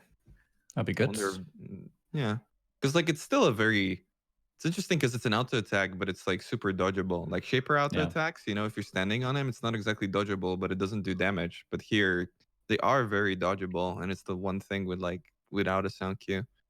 That's another interesting thing. I feel like I have to do that fight a couple times with just no sound and see how I feel about it, because it's very different. I think. I guess you can still read the text, so you'd have to turn off the text still. But then you're just nerfing yourself. Just I'm close not- your I'm not eyes sure if I'm for a the big- fight. That's Easy. undodgeable, right? Close your eyes. Yeah. Now we're testing. Oh no, it's Now fine. we're playing just, Delirium. just play Delirium, Cirrus. There you go. There's just a fog over Yeah. everything. Fine. Yep. No. I do with back to the change with the conquerors. I like that this is also another thing that's been added to map bosses. Map bosses are getting more and more rewarding with like the awakening bonus dropping good stuff on a fairly consistent we don't know basis. what that could pertain to. They just said they want to make it more rewarding to run high awakening. Oh, even more rewarding? Yeah, they didn't they say explicitly they wanted to make it more rewarding? To get all the way to awakening. I'll just read it to you.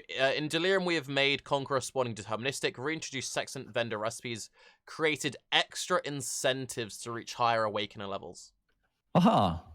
Oh, wow. That was already really good. So, I mean, we don't know what that is. It's the sword, right? It's fun. Yeah. I wonder if that's going to be another, like, if they're preemptively trying to mitigate people attempting to do shaped atlas strategies. Because now we have had the atlas for a league, and people understand what maps they may want to go for and what zones they may want to go for, and how to get fake a high awakener level as well with Ivory Watchstones if you're in a trade league. So they may be trying to preempt that and just go like, have more rewards, play it the way we're trying to get you to play it. It's a carrot. If you had the conversation with Neon, was that the conversation you had? It's like, damn you, Octavian, they've got to play it. Grab them and shake them by the neck. Very violently offering us carrots. That same paragraph also says revamped Val side areas and improve the Temple of Azawatl. Is there anything in particular you want to see to the temple? Like, do you think it's just gonna be more loot, or like, is there a particular change? I want the rewards to be improved more than anything. Like from the actual, like, depending on the room rewards. The chests. Yes. Yeah. They are doing that. I need to be more like. There needs to be a high incentive, like a more an upgrade to like the specific drops, like the specific what's it called, rares and stuff. So like for example, if I'm trying to get the trap gloves in SSF and I'm doing tier 3 trap room, I'm not just getting a blue scepter with like 50% trap damage or something. Yeah. Fucking I think honestly they could just get rid of that now. Like given how commonly almost every other mechanic that they've added, things like Blight and Legion and all that, drop incursion items, I think there would still be plenty of incursion items available for players to use. You don't need the blue ones anymore. Yeah, I like the idea that incursion items won't drop from the temple and will only drop from other league I mean, mechanics. to be fair, you'd still get them from the boss of the temple. Yeah, you still get rare ones from the boss of the But to temple. be fair though, incursion is the worst way to get incursion items. Yeah, that's true. Yeah. How do you guys feel about blighted maps? I was very surprised in chat. I brought up how like the only reason why I was getting any blighted maps was from metamorphs, and people were like, "No, blighted maps drop fine." Do you guys feel like you get enough blighted maps? And they like if you disclude metamorphs. I feel like I had tons this league, way more than Blood, and I really enjoyed it. I hate I ran up maps. a I'm gonna be that guy. Really? Yeah, I hate The them. blighted maps like with delirium layers. Oh, dude. Oh. There's so many things I like about PoE, but blighted maps just make me want to quit the game so? every time I do that. I do like 3 in a row, and I'm like, oh, I really don't want to play PoE anymore. That's literally how I feel. I don't know why. I cannot enjoy them. I don't enjoy the whole, oh, here's 50 chests at the end. And it just feels, I don't know, it feels cheap and terrible. This is I don't know. I just can't. I do a couple of them, and I just really just want to quit PoE. I think that's why I quit Blight League so early, because I did a few of them, and it's the same thing like this league. I mean, I had like I did the content and I quit. two weeks into the game, like 2 weeks into this league or something. I had like 30 high-end Blight maps I could run. I was like, I ran like a couple. And I was like, oh my god, this is I just don't want to do this. It's not what I want to do with PoE. So I don't know. It feels cheap. They're very rewarding. Yeah. But it feels really cheap to do. I can't. I could not. I like more. running them. No, I mean personally. we have different preferences, right? So it's which is why it was so good. There are other avenues for me to explore this league. For sure. So Absolutely. Yeah. Oh, yeah. Well, I guess then the second question is, what ascendancy for Fire Trap then? Trickster if dot, Saboteur if hit, Scion if you want to get as tanky as you can. If you're going Perfect. pure dot base, there's a lot of chieftain builds that are running it as well. Just for like. I'm probably gonna try and get Ignite into it. I'll be honest. Oh. Probably gonna suck, but does Armageddon brand have Ignite modifiers? Yeah, but it's not very much. Sadly. It's like not a lot of base damage in general. Yeah, it's Anymore, it's anyway. annoying. It's just like a worse fireball when it comes to like damage, annoyingly. But yeah. 180% more damage with ignite. What the? Fuck? Yeah, but the base damage is kind of shit though.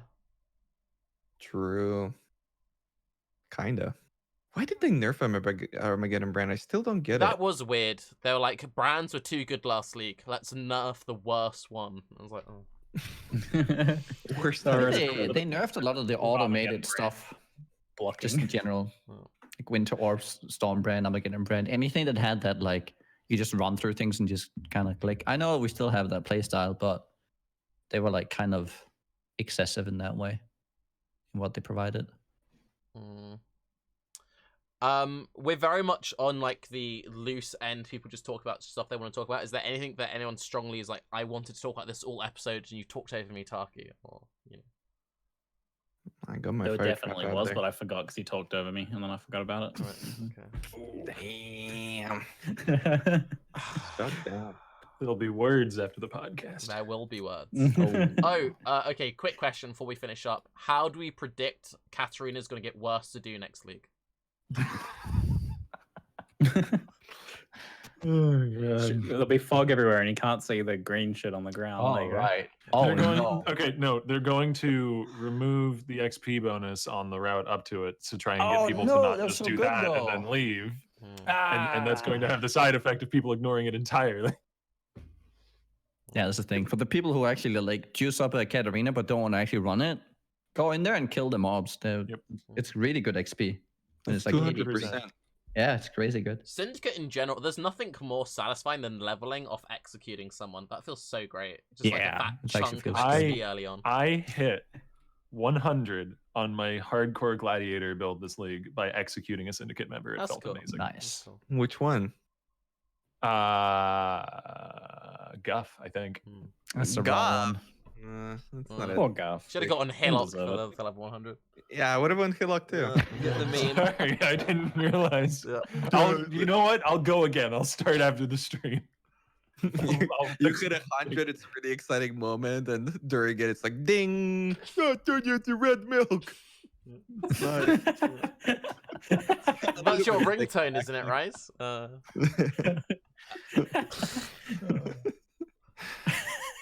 Okay, so actually, finally now, and then we're going to finish after this. What league's everyone playing next league? I'm curious. League? Yeah, are League, you going what? SSF? Are you going trade? Like, what are you doing? Duh. SSF all all the the way, way, dude. dude. Definitely. Standard hardcore. There you go. Oh, you actually, Ziggy? No, I mean, like, No, I I'm standard, joking, obviously. Oh, He's no, I thought literally for a second. I thought you meant like trade Legacy hardcore. hardcore. It was funny comedy jokes. Oh, sorry. Speaking It of, was funny, are haha. you Lucky. thinking hell. about coming back to hardcore, Ziggy? It's been a while. No, Okay, probably that's not a for no. league launch. Okay. Yeah. I went back to hardcore No. this league, and it's really made me enjoy the game a lot more. Yeah, Yeah, I've I'm been league like enjoying starting- softcore more and more each Oh, league. fair enough. Like I think they're like really starting to nail it, because before I more enjoyed the game in hardcore by a pretty wide margin. But that's because like there was no like risk reward stuff going on in softcore really. Like yeah, you lose some XP, but that was it. But now like we've got more and more stuff that plays on that risk reward, and I'm enjoying softcore more and more. Like things where you lose something when you fail in softcore, but it's not like you know your whole character. That's fair. So I've been enjoying that a lot more. And I think Delirium, it looks like it's just continuing that trend, right? Like you're trying to run that Delirium, you're trying to hit that next very valuable currency, and you screw up, and then damn, didn't get the thing. That sucks. I want to do better next time. So I didn't think I I think they're would nailing the formula. enjoy it as much as I did. It was mostly just like a random, let's try it, because I haven't played hardcore in like a year or two or something. And it was like a massive kind of like, it's sort of like, when you eat something and it reminds you of being a kid.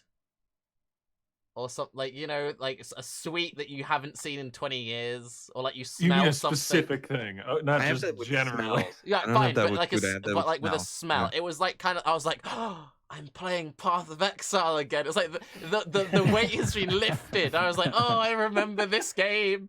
But yeah, I'm going. The fog has cleared. The fog has cleared. Yes. To be fair, the first time that I thought about playing softcore, where it even occurred to me, was exactly what you were talking about, Ziggy. It was specifically I think it was a highlight video, and you were doing a Chayula, and it was back when it was like hard, and you were like, oh shit, if I fuck this up, I'm gonna lose this and this currency. I'm like, huh, you lose stuff. I like this. So I get your perspective. Yeah, that's exactly why. Like, I've just been enjoying it more and more. I mean, I think I probably should do some like hardcore solo self-found. I think if I'm going to do hardcore now, it'll be like solo self-found because I really enjoy that League start, softcore, trading, crafting, going crazy, risking huge amounts of currency and then losing it. Like, I've really been enjoying that, but maybe like hardcore solo self-found would be kind of the where it's at. I could see being willing, allowing myself to like slow down and enjoy a different pace of PoE with that.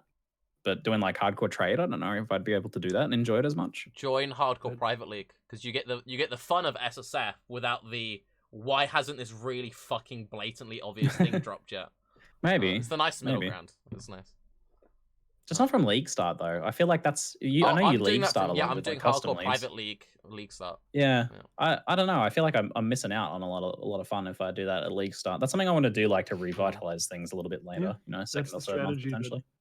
That's the strategy that I've employed like almost every league for 4 or 5 of them now. Start in softcore trade and swap over to hardcore afterwards. It also gives GGG time to iron out game crashing bugs. Didn't you do something new this time, Octavian? Didn't you start on Tarke's League? Yeah, he started for like a minute. No, I don't remember that. He started genuinely for all of 2 days, and then he fucked off the trade league. To be fair to him, he's not the only piece of shit streamer to do that. Bala was the best. Bala was the best because Bala hit me up like, "Hey, Tarke, I've been thinking about doing a private league. Aren't you gonna do a new one?" I'm like, "Yeah, I'm gonna do one new one." I'm like, "Oh, cool." And he was talking to stream like, "This is the most fun I've ever had. This is so great. I think I'm definitely gonna start private league next league." Like an hour later, he transferred to trade.